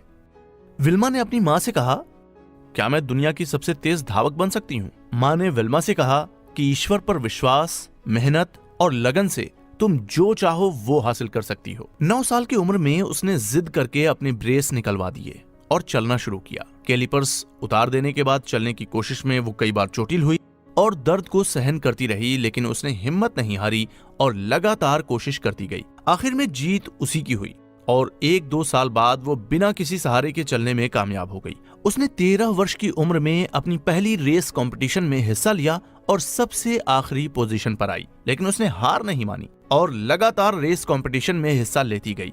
कई बार हारने के बावजूद वो पीछे नहीं हटी और कोशिश करती गई और आखिरकार एक दिन ऐसा भी आया जब उसने कंपटीशन में फर्स्ट पोजीशन भी अचीव की।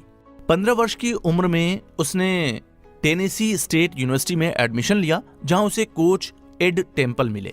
विल्मा ने टेम्पल को अपनी इच्छा बताई और कहा कि वो सबसे तेज धाविका बनना चाहती है। कोच ने उससे कहा, तुम्हारी इसी इच्छा शक्ति की वजह से कोई भी तुम्हें रोक नहीं सकता और मैं इसमें तुम्हारी मदद करूंगा।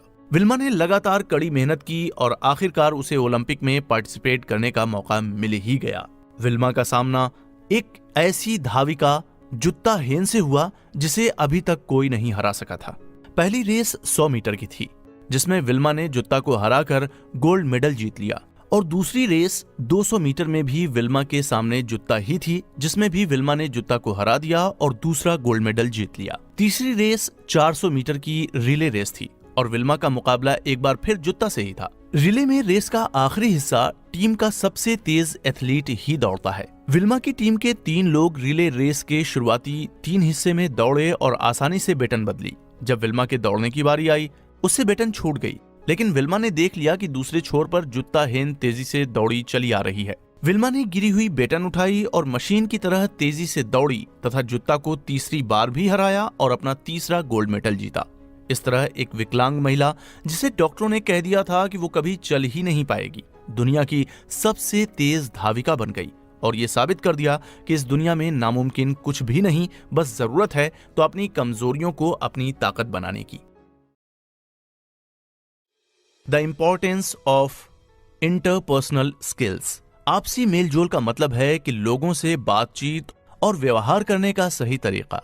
सफलता प्राप्त करने के लिए आपसी मेलजोल का बहुत महत्व है। कामयाब लोग अपनी पर्सनैलिटी को ज्यादा से ज्यादा अट्रैक्टिव बनाते हैं। अट्रैक्टिव पर्सनैलिटी के कारण उन्हें लोगों का अटेंशन मिलता है। ऑथर बताते हैं कि हमारी परेशानी बिजनेस रिलेटेड नहीं होती, बल्कि पीपल रिलेटेड होती है। जब हम अपनी परेशानी सुलझा लेते हैं तो बिजनेस से जुड़ी परेशानी खुद ब खुद सुलझ जाती है, क्योंकि किसी चीज के ज्ञान से ज्यादा जरूरी है इंसानी मेलजोल का ज्ञान। खुशमिजाज दिखना आपकी पर्सनैलिटी का जरूरी पार्ट है और वो आपके चेहरे पर भी झलकता है। दुनिया हमें वैसी नहीं दिखती जैसी वो है, बल्कि वैसी दिखती है जैसे हम हैं। ये एक ऐसे बुद्धिमान आदमी की कहानी है जो गांव के बाहर बैठा हुआ था। तभी एक यात्री वहां से निकल रहा था और उसने उस आदमी से कहा कि मैं अपने गांव से किसी दूसरे गांव में शिफ्ट हो रहा हूं, क्या आप मुझे बताएंगे कि इस गांव के लोग कैसे हैं? बुद्धिमान आदमी ने पूछा कि जिस गांव से तुम आए हो वहां के लोग कैसे हैं? तो यात्री ने जवाब दिया कि वहां के लोग अच्छे नहीं हैं, वो बेदर्द, मतलबी, रूड लोग हैं। बुद्धिमान आदमी ने जवाब दिया कि इस गांव के लोग भी ऐसे हैं जैसे तुम्हारे गांव के हैं। कुछ देर बाद एक यात्री और आता है, वो भी बिल्कुल सेम क्वेश्चन पूछता है। तो बुद्धिमान आदमी उससे भी वही पूछता है कि तुम्हारे गांव के लोग कैसे हैं? यात्री जवाब देता है कि वहां के लोग बेहद अच्छे हैं, दयालु हैं, शांत हैं, अच्छा व्यवहार है। बुद्धिमान आदमी ने जवाब दिया कि यहाँ के लोग भी वैसे हैं जैसे तुम्हारे गांव के हैं। इस कहानी से ये सबक मिलता है कि आमतौर पर हम दुनिया को ऐसे नहीं देखते जैसी वो है, बल्कि वैसे देखते हैं जैसे हम हैं। आइए जानते हैं कुछ ऐसे फैक्टर जिनसे हमें पॉजिटिव रिश्ते बनाने में मुश्किल आती है। खुद गर्ज, पूरी बात न सुनना, ओवर रिएक्ट करना, बुरा व्यवहार, कमिटमेंट को पूरा न करना, ईमानदारी की कमी, बहुत ज्यादा सेल्फ सेंटर्ड होना, घमंड, नेगेटिव सोच, सब्र की कमी, कम सुनना और ज्यादा बोलना, गुस्सा होना, शक करना, सच को स्वीकार न करना, सेल्फ रिस्पेक्ट की कमी, दूसरों का आदर न करना। ये सब कुछ ऐसे फैक्टर्स हैं जो पॉजिटिव रिश्तों को बनाने में बाधा डालते हैं। अब हम जानेंगे कामयाब लोगों की कुछ ऐसी विशेषताएं जिनसे वो लोगों के साथ अच्छे रिश्ते बनाते हैं। रिलायबिलिटी, विश्वास, क्योंकि सभी रिश्ते विश्वास पर ही टिके होते हैं। विश्वास ही सभी रिश्तों की नींव है, जो कि लोगों से किए हुए वायदे सही समय पर निभाने से बनता है। कंसिस्टेंसी, यानी लगातार कांटेक्ट में रहना, लोगों के साथ कोऑर्डिनेशन बनाने से आप में उनका विश्वास बनता है। रिस्पेक्ट, यानी इज्जत करना, जब आप लोगों की इज्जत करते हैं तो उनके साथ बेहतर रिश्ते बनाते हैं और वो भी आपका सम्मान करते हैं। फेयरनेस, यानी ईमानदारी, जब आप लोगों के साथ ईमानदारी से काम करते हैं तो उनके साथ आपके रिश्ते अच्छे बनते हैं। ओपननेस यानी बातचीत करने को तैयार रहना। जब आप लोगों के साथ खुलकर बात करते हैं तो उनके साथ दोस्ती करने में कामयाब होते हैं। कॉन्ग्रुएंस, आपकी बातों और आपके कामों के बीच में कोऑर्डिनेशन। जब आप लोगों से कोई बात कहते हैं और उसे पूरा करके दिखाते हैं तो उनके साथ आपका रिश्ता और भी बेहतर हो जाता है। कॉम्पिटेंस, कॉम्पिटेंस का मतलब है सेवा करने का भाव और काबिलियत का होना। लोगों को अपनी सेवाएं देना उनके साथ अच्छे रिश्ते बनाने में मददगार होता है। इंटेग्रिटी, ईमानदारी, लोगों के साथ ईमानदारी से काम करने से उनके साथ आपका रिश्ता और भी मजबूत होता है। कैरेक्टर, चरित्र, किसी व्यक्ति में अच्छा काम करने की कितनी भी काबिलियत हो, लेकिन अगर उसका चरित्र अच्छा नहीं है तो लोग उस पर विश्वास नहीं करते। Step two build positive personality. इस एपिसोड में ऑथर उन स्टेप्स के बारे में बताते हैं जिन्हें फॉलो करके आप पर्सनैलिटी को इंप्रूव कर पाएंगे। उन सभी क्वालिटीज के बारे में बात करेंगे जो एक कामयाब इंसान में होती है। Step 1, accept responsibility. जिम्मेदारियों को लेना और निभाना सीखें। एल्बर्ट हबार्ट कहते हैं, जिम्मेदारी उस इंसान की तरफ खींची चली आती है जो उन्हें उठा सकता है। जो लोग जिम्मेदारी नहीं लेते हैं वो हमेशा दूसरों को दोषी ठहराते हैं, चाहे वो उनके माता पिता, टीचर, भगवान, नसीब, किस्मत, इन सभी को जिम्मेदार बता देते हैं लेकिन खुद कभी जिम्मेदारी नहीं लेते हैं। जैसे जॉनी ने कहा, माँ जिमी ने खिड़की तोड़ दी। माँ ने पूछा, उसने ये कैसे किया? जॉनी ने जवाब दिया, मैंने उस पर एक पत्थर फेंका और वो नीचे झुक गया। उसके झुकते ही पत्थर खिड़की पर लगा और खिड़की टूट गई। यहाँ जॉनी ने खुद खिड़की तोड़ी लेकिन उसका ठीकरा जिमी पर लगा दिया। ऐसे ही ज्यादातर लोग करते हैं। अगर आप भी ऐसा करते हैं तो आज से ऐसा करना बंद कर दें। स्टेप 2, शो कंसिडरेशन, यानी अपने विचार दिखाइए। एक 10 साल का लड़का एक आइसक्रीम की दुकान पर गया। वो एक टेबल पर बैठ गया और वेट्रेस से पूछा, आइसक्रीम कोन कितने का है? उसने कहा 75 सेंट। लड़का अपने हाथ में रखे सिक्कों को गिनने लगा। फिर उसने पूछा कि एक छोटा कप आइसक्रीम कितने का है? वेट्रेस ने थोड़े गुस्से से जवाब दिया, 65 सेंट। लड़के ने कहा, मुझे आइसक्रीम का छोटा कप दे दो। लड़के ने अपनी आइसक्रीम खाई, बिल चुकाया और चला गया। जब वेट्रेस खाली प्लेट लेने आई तो उसने देखा कि नीचे टिप के 10 सेंट रखे हुए थे। उस लड़के ने अपनी आइसक्रीम ऑर्डर करने से पहले वेट्रेस के बारे में सोचा था। उस लड़के ने सेंसिटिविटी और केयरिंग नेचर दिखाया। वो अपने से पहले दूसरों के बारे में सोचता था।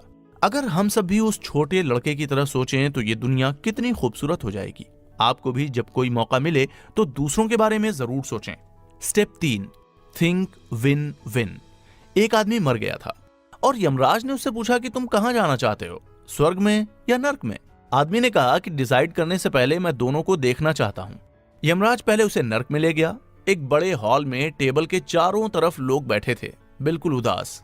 कोई किसी से बात नहीं कर रहा था। ध्यान देने से पता चल रहा था कि उनके हाथ 4 फुट लंबे कांटे और चाकू से बंधे थे और वे सभी खाने की नाकाम कोशिश कर रहे थे। इसके बाद यमराज उस आदमी को स्वर्ग लेके गया। वहां भी एक बड़े हॉल में टेबल के चारों तरफ लोग बैठे थे और काफी खुश भी दिखाई दे रहे थे। उन सबके हाथ भी 4 फुट लंबे कांटे और चाकू से बंधे हुए थे। उन लोगों को पता था कि वो खुद को नहीं खिला सकते, इसलिए सभी लोग खुशी खुशी एक दूसरों को खिला रहे थे। वे सब इसलिए भी खुश थे क्योंकि वो सिर्फ अपने बारे में नहीं सोच रहे थे, एक दूसरे का भी ख्याल रख रहे थे। यही हमारे जीवन का सच है। जब हम अपने कस्टमर्स, एम्प्लॉयज को जिताते हैं तो हम खुद जीत जाते हैं और इसी को विन विन सिचुएशन कहते हैं। Step 4, choose your words carefully. Author बताते हैं कि जो मन में आए वो बोलने से हमें बाद में सुनना पड़ता है जो हमें पसंद नहीं होता। हमें हमेशा अपने शब्दों का बोलते हुए ध्यान रखना चाहिए कि कहीं ये दूसरे को बुरे तो नहीं लगेंगे।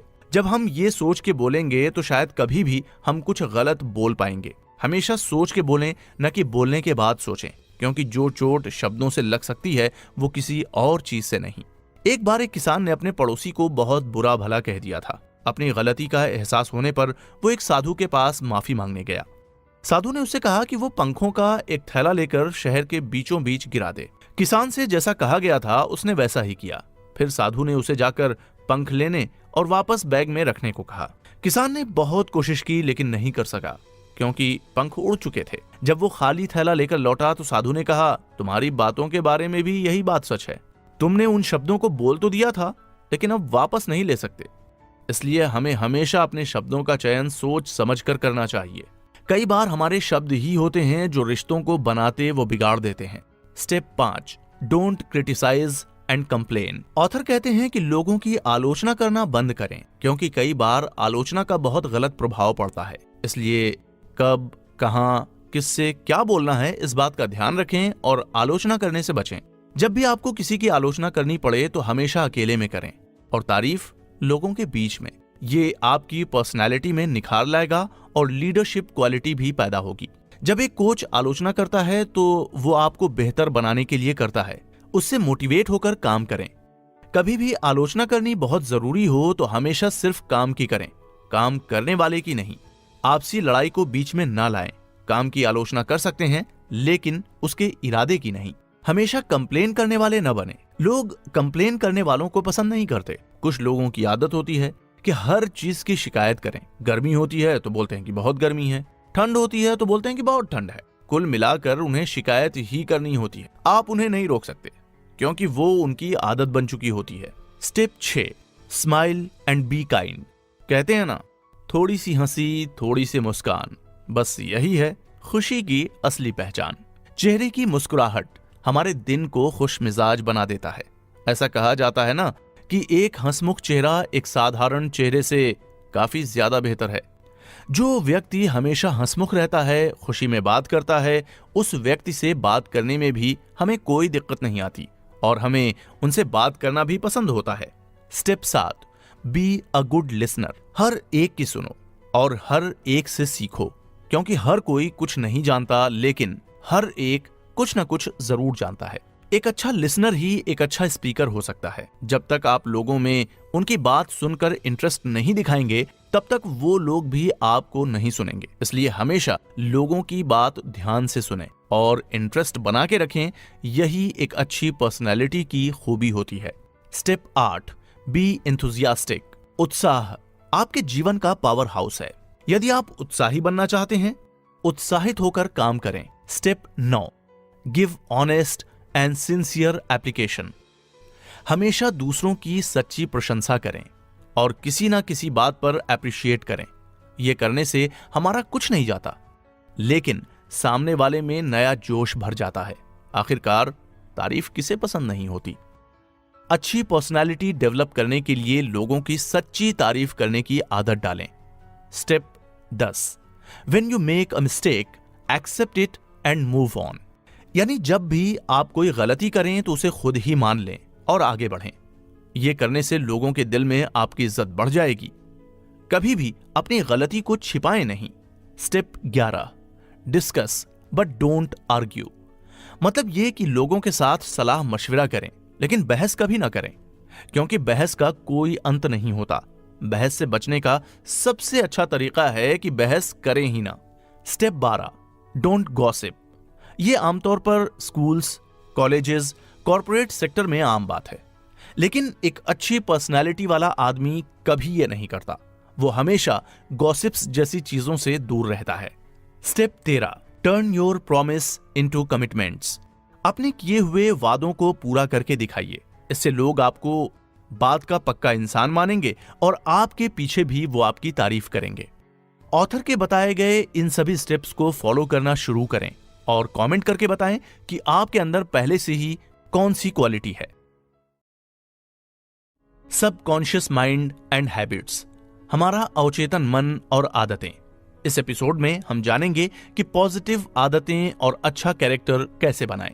ऑथर बताते हैं कि कई बार आपने देखा होगा कि कोई इंसान जब किसी भी काम को करता है तो वो उसमें सफल होता है। दूसरी तरफ कोई इंसान ऐसा भी होता है जो किसी भी काम में सफल नहीं होता।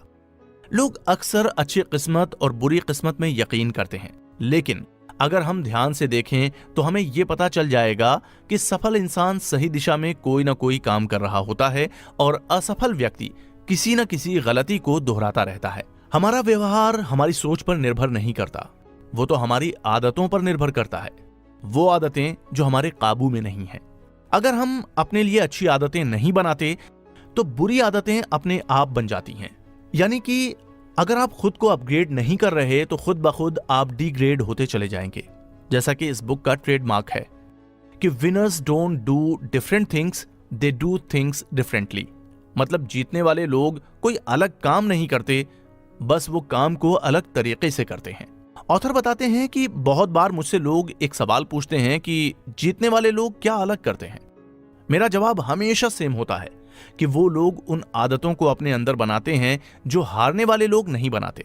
वो हर वो काम करते हैं जो हारने वालों को पसंद नहीं होता। वो आराम की चिंता नहीं करते, बस खुद में अच्छी आदतें बनाने के लिए डेडिकेटेड रहते हैं। जैसे सुबह उठना किसी को भी पसंद नहीं होता, हर कोई चाहता है कि वो थोड़ा और आराम कर ले। लेकिन जीतने वाले लोग कंफर्ट से निकलकर खुद को उठाते हैं और दिन की शुरुआत ही आलस से जीत कर करते हैं। इसलिए हमेशा कहते हैं कि आज अगर आपको वो चाहिए जो आज आपके पास नहीं है, तो वो करना पड़ेगा जो आज तक आपने नहीं किया है। विनर्स हमेशा अपनी आदतें बनाते हैं। शुरुआत तो सबकी मुश्किल भरी होती है, लेकिन मुश्किलों से पार पा के वो अपनी आदत बना ही लेते हैं, जो कि लूजर्स नहीं कर पाते। वही काम जो हम बार बार करते हैं वो हमारी आदत बन जाता है। हम किसी भी काम को कर करके सीखते हैं। जैसे कि अगर हम रोज ईमानदारी से काम करेंगे तो हमारी ईमानदारी से काम करने की आदत बन जाएगी। रशियन साइंटिस्ट पावलो ने हैबिट कैसे बनती है ये एक डॉग पर एक्सपेरिमेंट करके बताया था। पावलो ने अपने एक्सपेरिमेंट के दौरान डॉग को खाना देते समय घंटी की आवाज करना शुरू की थी। बहुत बार ऐसा करने के बाद एक दिन उसने सिर्फ घंटी की आवाज की और खाना नहीं दिया। ऐसा करने पर उसने पाया कि सिर्फ घंटी की आवाज सुनकर ही डॉग के मुंह में लार आ गई थी। इससे यह पता चलता है कि जब आप कोई सेम काम बार बार करते हैं तो वो एक टाइम के बाद आदत बन जाती है। हो सकता है कि आप सोच रहे हो कि इस तरह तो हम कोई भी आदत बना लेंगे। जवाब है हाँ। ऑथर हमें एक गी गो प्रिंसिपल के बारे में बताते हैं। गी गो मतलब गार्बेज इन गार्बेज आउट, यानी जो बातें हमारे अंदर आएंगी वो ही बाहर जाएंगी। जैसे नेगेटिविटी आपके अंदर आती है तो नेगेटिविटी ही बाहर निकलती है। इसलिए हमेशा आप क्या आदत बना रहे हैं इस बात का ध्यान रखें। Your conscious and subconscious mind. Conscious मतलब हमारा चेतन मन और सबकॉन्शियस माइंड मतलब हमारा अवचेतन मन। हमारे चेतन मन में सोचने की शक्ति है, वो किसी भी चीज को स्वीकार या अस्वीकार कर सकता है, लेकिन हमारा अवचेतन मन केवल स्वीकार कर सकता है। चेतन मन सही और गलत में फर्क बता सकता है, जबकि अवचेतन मन ऐसा नहीं कर सकता। हमारा अवचेतन मन ज्यादा शक्तिशाली होता है, वो चेतन मन द्वारा बताई गई हर बात को स्वीकार करता है। अगर आप अभी तक अपने जीवन में कामयाब नहीं हुए हैं तो आपको अपने अवचेतन मन के विचारों को बदलने की जरूरत है। Forming positive habits. बुरी आदतों को बदलने के लिए कभी भी देर नहीं होती है, भले ही बुरी आदत कितनी भी पुरानी हो। आप अपनी आदतों को कभी भी बदल सकते हैं और अच्छी आदतें विकसित कर सकते हैं। शुरुआत में किसी भी आदत को बदलना आसान नहीं होता, लेकिन पुरानी आदतों को बदलना मुश्किल होता है। बुरी आदतों को बदलने से बेहतर है कि उन्हें अपने अंदर विकसित ही न होने दें। Prepare the subconscious. बुरी आदतों को छोड़ने के लिए और अच्छी आदतों को विकसित करने के लिए सेल्फ सजेशन का इस्तेमाल किया जाता है। हम सब जाने अनजाने में सेल्फ सजेशन का इस्तेमाल करते हैं। अवचेतन मन हमारे लिए हमेशा काम करता रहता है। सेल्फ सजेशन एक प्रोसेस है जिसके द्वारा हम अपने अवचेतन मन को पॉजिटिव विचारों से भरते हैं और वही विचार बाद में हमारे जीवन का सच बन जाते हैं। विचार चाहे अच्छे हों या बुरे, हमारा अवचेतन मन उन्हें बिना सोचे समझे स्वीकार कर लेता है। विजुअलाइजेशन। सेल्फ सजेशन बिना मेंटल पिक्चर के काम नहीं करता। विजुअलाइजेशन यानी मेंटली अपने आप को तस्वीरों में वो सब करते हुए देखने की प्रोसेस है जो हम जीवन में करना चाहते हैं या जो हम बनना चाहते हैं। विजुअलाइजेशन की प्रोसेस को ज्यादा प्रभावशाली बनाने के लिए कम से कम 21 दिन या 41 दिनों तक हमें एक आदत बनानी चाहिए। इसके बाद आपकी बॉडी, आपके दिमाग को आदत पड़ जाएगी और वो आपकी पक्की आदत में तब्दील हो जाएगी। क्या आप ये एक्सपेरिमेंट खुद पर करने वाले हैं? कमेंट करके जरूर बताएं। Goal setting. गोल सेटिंग का मतलब है लक्ष्य को निर्धारित करना। इस एपिसोड में ऑथर बताते हैं कि कामयाब लोग कैसे गोल सेट करते हैं, वे उन्हें कैसे हासिल करते हैं और आप अपने गोल्स कैसे सेट कर सकते हैं। ये बात उस समय की है जब कौरवों और पांडवों के गुरु द्रोणाचार्य थे, जो सभी राजकुमारों को शिक्षा देते थे। एक दिन गुरु द्रोणाचार्य ने अपने सभी शिष्यों की परीक्षा लेने का मन बनाया और इसके लिए सभी पांडवों और कौरवों को अपने पास बुलाया और कहा कि कल आप सभी की मैं परीक्षा लूंगा और देखूंगा कि अब तक कौन क्या सीखा है। इसके लिए सभी कल सुबह तैयार रहें तो सभी ने आज्ञापूर्वक गुरु की आज्ञा मान ली। अगले दिन सुबह होने पर सभी राजकुमार गुरु द्रोणाचार्य के साथ बागीचे में इकट्ठे हुए तो गुरु द्रोणाचार्य ने एक पेड़ की डाल पर मिट्टी की बनी एक चिड़िया रख दी और फिर गुरु द्रोणाचार्य ने इशारा करते हुए कहा कि अब आप सभी राजकुमारों को एक एक करके इस चिड़िया की आंख में निशाना लगाना है और जो भी राजकुमार निशाना लगाने में सफल होगा उसे विजयी घोषित किया जाएगा। इसके बाद गुरु द्रोणाचार्य ने एक एक करके सभी राजकुमारों से पूछा कि अब आपको क्या दिखाई दे रहा है। तो किसी ने कहा कि मुझे तो चिड़िया दिखाई दे रही है, तो किसी ने कहा कि मुझे पेड़ दिखाई दे रहा है और किसी ने कहा कि मुझे पेड़ पर चिड़िया और पूरा आकाश भी दिखाई दे रहा है, तो किसी ने कहा कि मुझे पेड़ और पत्ते दिखाई दे रहे हैं।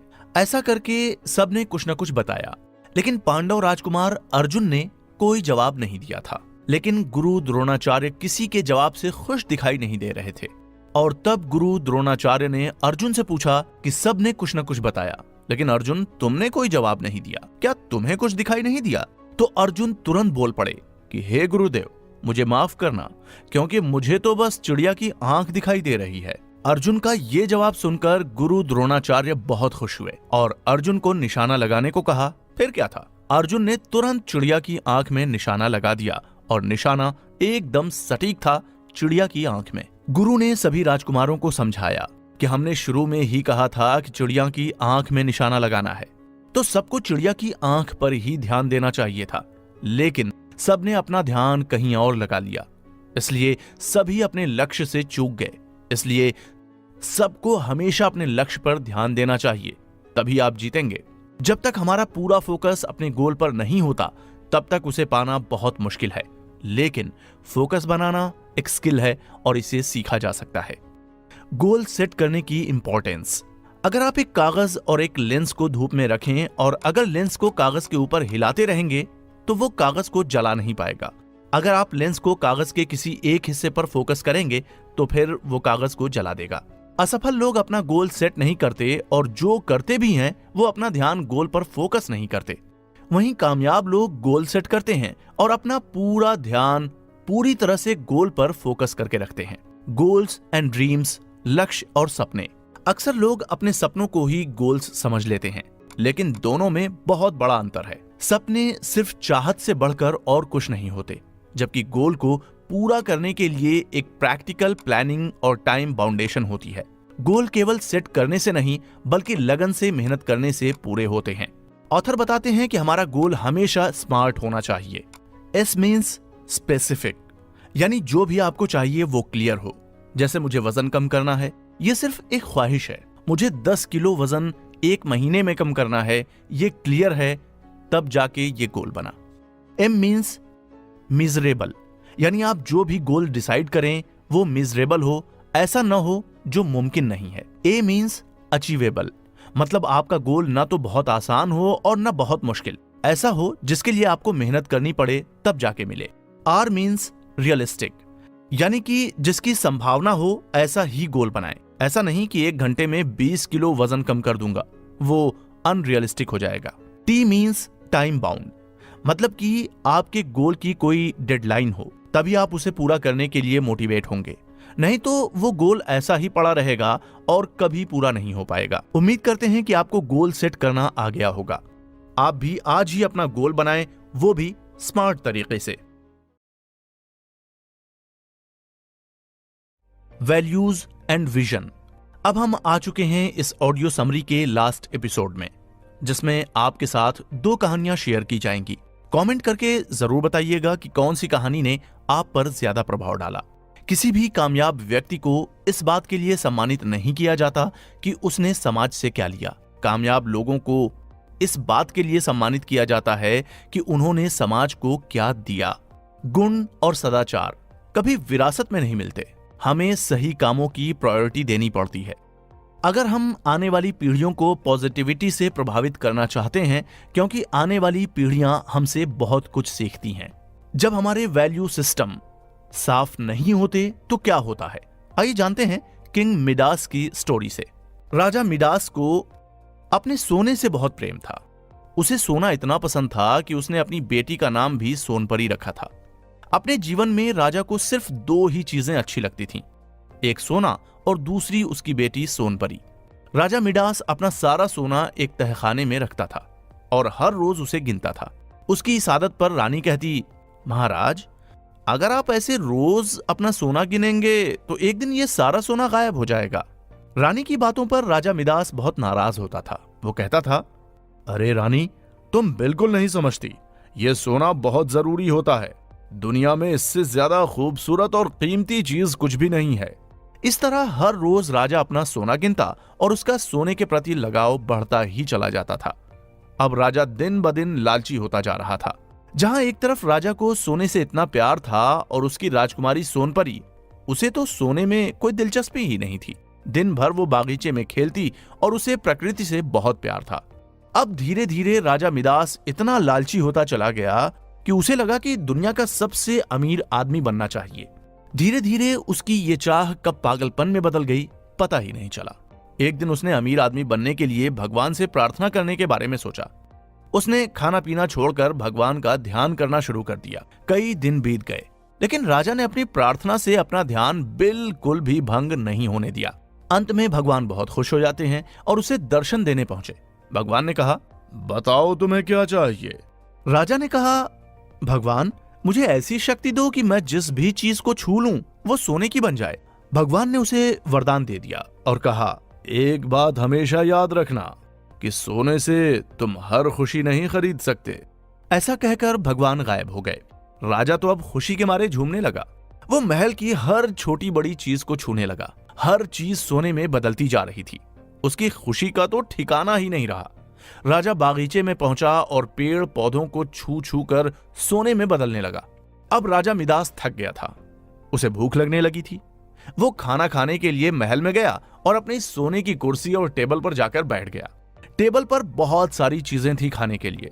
राजा के मुंह में पानी आ गया। जैसे ही राजा ने सेब खाने के लिए पकड़ा, वो सोने का बन गया। अब उसने मिठाई खाने के लिए हाथ में उठाई और मिठाई भी सोने में बदल गई। उसके हाथ लगाते ही सारे पकवान सोने में बदल गए। अब राजा बहुत दुखी हो गया और कहा, हे भगवान, अब मैं क्या खाऊं? मुझे बहुत जोर से भूख लगी है। अपने पिता की आवाज सुनकर सोनपरी दौड़ती हुई बाहर आई। उसने देखा उसके पिताजी बहुत परेशान हैं और वो ये देखकर उनसे गले मिलने के लिए भागी। इससे पहले कि राजा कुछ कहता, राजकुमारी सोनपरी ने राजा को छू लिया और राजकुमारी सोनपरी राजा के छूते ही सोने में बदल गई। अपनी बेटी का ये हाल देखकर राजा मिडास जोर जोर से रोने लगा। इस सब के बाद राजा ने फिर से भगवान से प्रार्थना की। भगवान जब प्रकट हुए तो राजा ने कहा, हे भगवान, मुझे ये वरदान नहीं चाहिए। मैं बहुत लालची हो गया था, लेकिन अब मुझे अपनी गलती का एहसास हो गया है। कृपया मेरी सहायता करें। राजा की बात सुनकर भगवान ने अपना वरदान वापस ले लिया और सब कुछ पहले की तरह हो गया। राजकुमारी सोनपरी फिर से बागीचे में खेलने लगी और राजा मिडास वो भी अब प्रकृति का आनंद उठाने लगे। और अब राजा मिडास ने सोना गिनना बिल्कुल बंद कर दिया था। इस कहानी से कई चीजें सीखने को मिलती हैं कि हमें लालच कभी नहीं करना चाहिए। जब भी कुछ करें तो उसका लास्ट रिजल्ट क्या होगा, बिना सोचे समझे फैसला न करें। कमिटमेंट यानी प्रॉमिस निभाना। कमिटमेंट किसी की पर्सनैलिटी का एक बहुत मेन हिस्सा है। जब विजन बिल्कुल साफ हो तो फैसला लेना और कमिटमेंट करना बहुत आसान हो जाता है। कमिटमेंट का मतलब है दूसरों से किया हुआ वादा पूरा करने के लिए अपनी चाहत का त्याग करना। जैसे कि किसी दोस्त से कमिटमेंट करने का मतलब है उसकी सभी बातों को सीक्रेट रखना। अपने ग्राहक से कमिटमेंट करने का मतलब है कि उसे अच्छी सर्विस देना। कामयाब लोग अपनी कमिटमेंट को किसी भी कीमत पर पूरा करते हैं, फिर चाहे वो ग्राहक से हो या अपने परिवार से या फिर समाज से। Purpose in life. बिना पर्पस का जीवन मौत के समान है। आप अपने जीवन का एक मेन पर्पस डिसाइड करें और पूरे जोश और उत्साह के साथ उसे हासिल करने की कोशिश करें। जितनी जल्दी आप अपने जीवन का पर्पस डिसाइड कर लेंगे, उतनी ही जल्दी आप उसे पूरा करने की दिशा में कदम उठाएंगे और उतनी ही बेहतर तरीके से आपकी जिंदगी होगी। Blueprint for success. जीतने के लिए हमें अपने कॉम्पिटिटर्स की गलतियों का फायदा उठाना चाहिए। कॉम्पिटिटर्स की गलतियों का फायदा नहीं उठाना मूर्खता होगी। जीवन एक कंपटीशन है जिसमें हमें हिस्सा लेना ही पड़ेगा। कंपटीशन से हमें जीवन में आगे बढ़ने का मौका मिलता है। जीवन में हमारा पर्पस केवल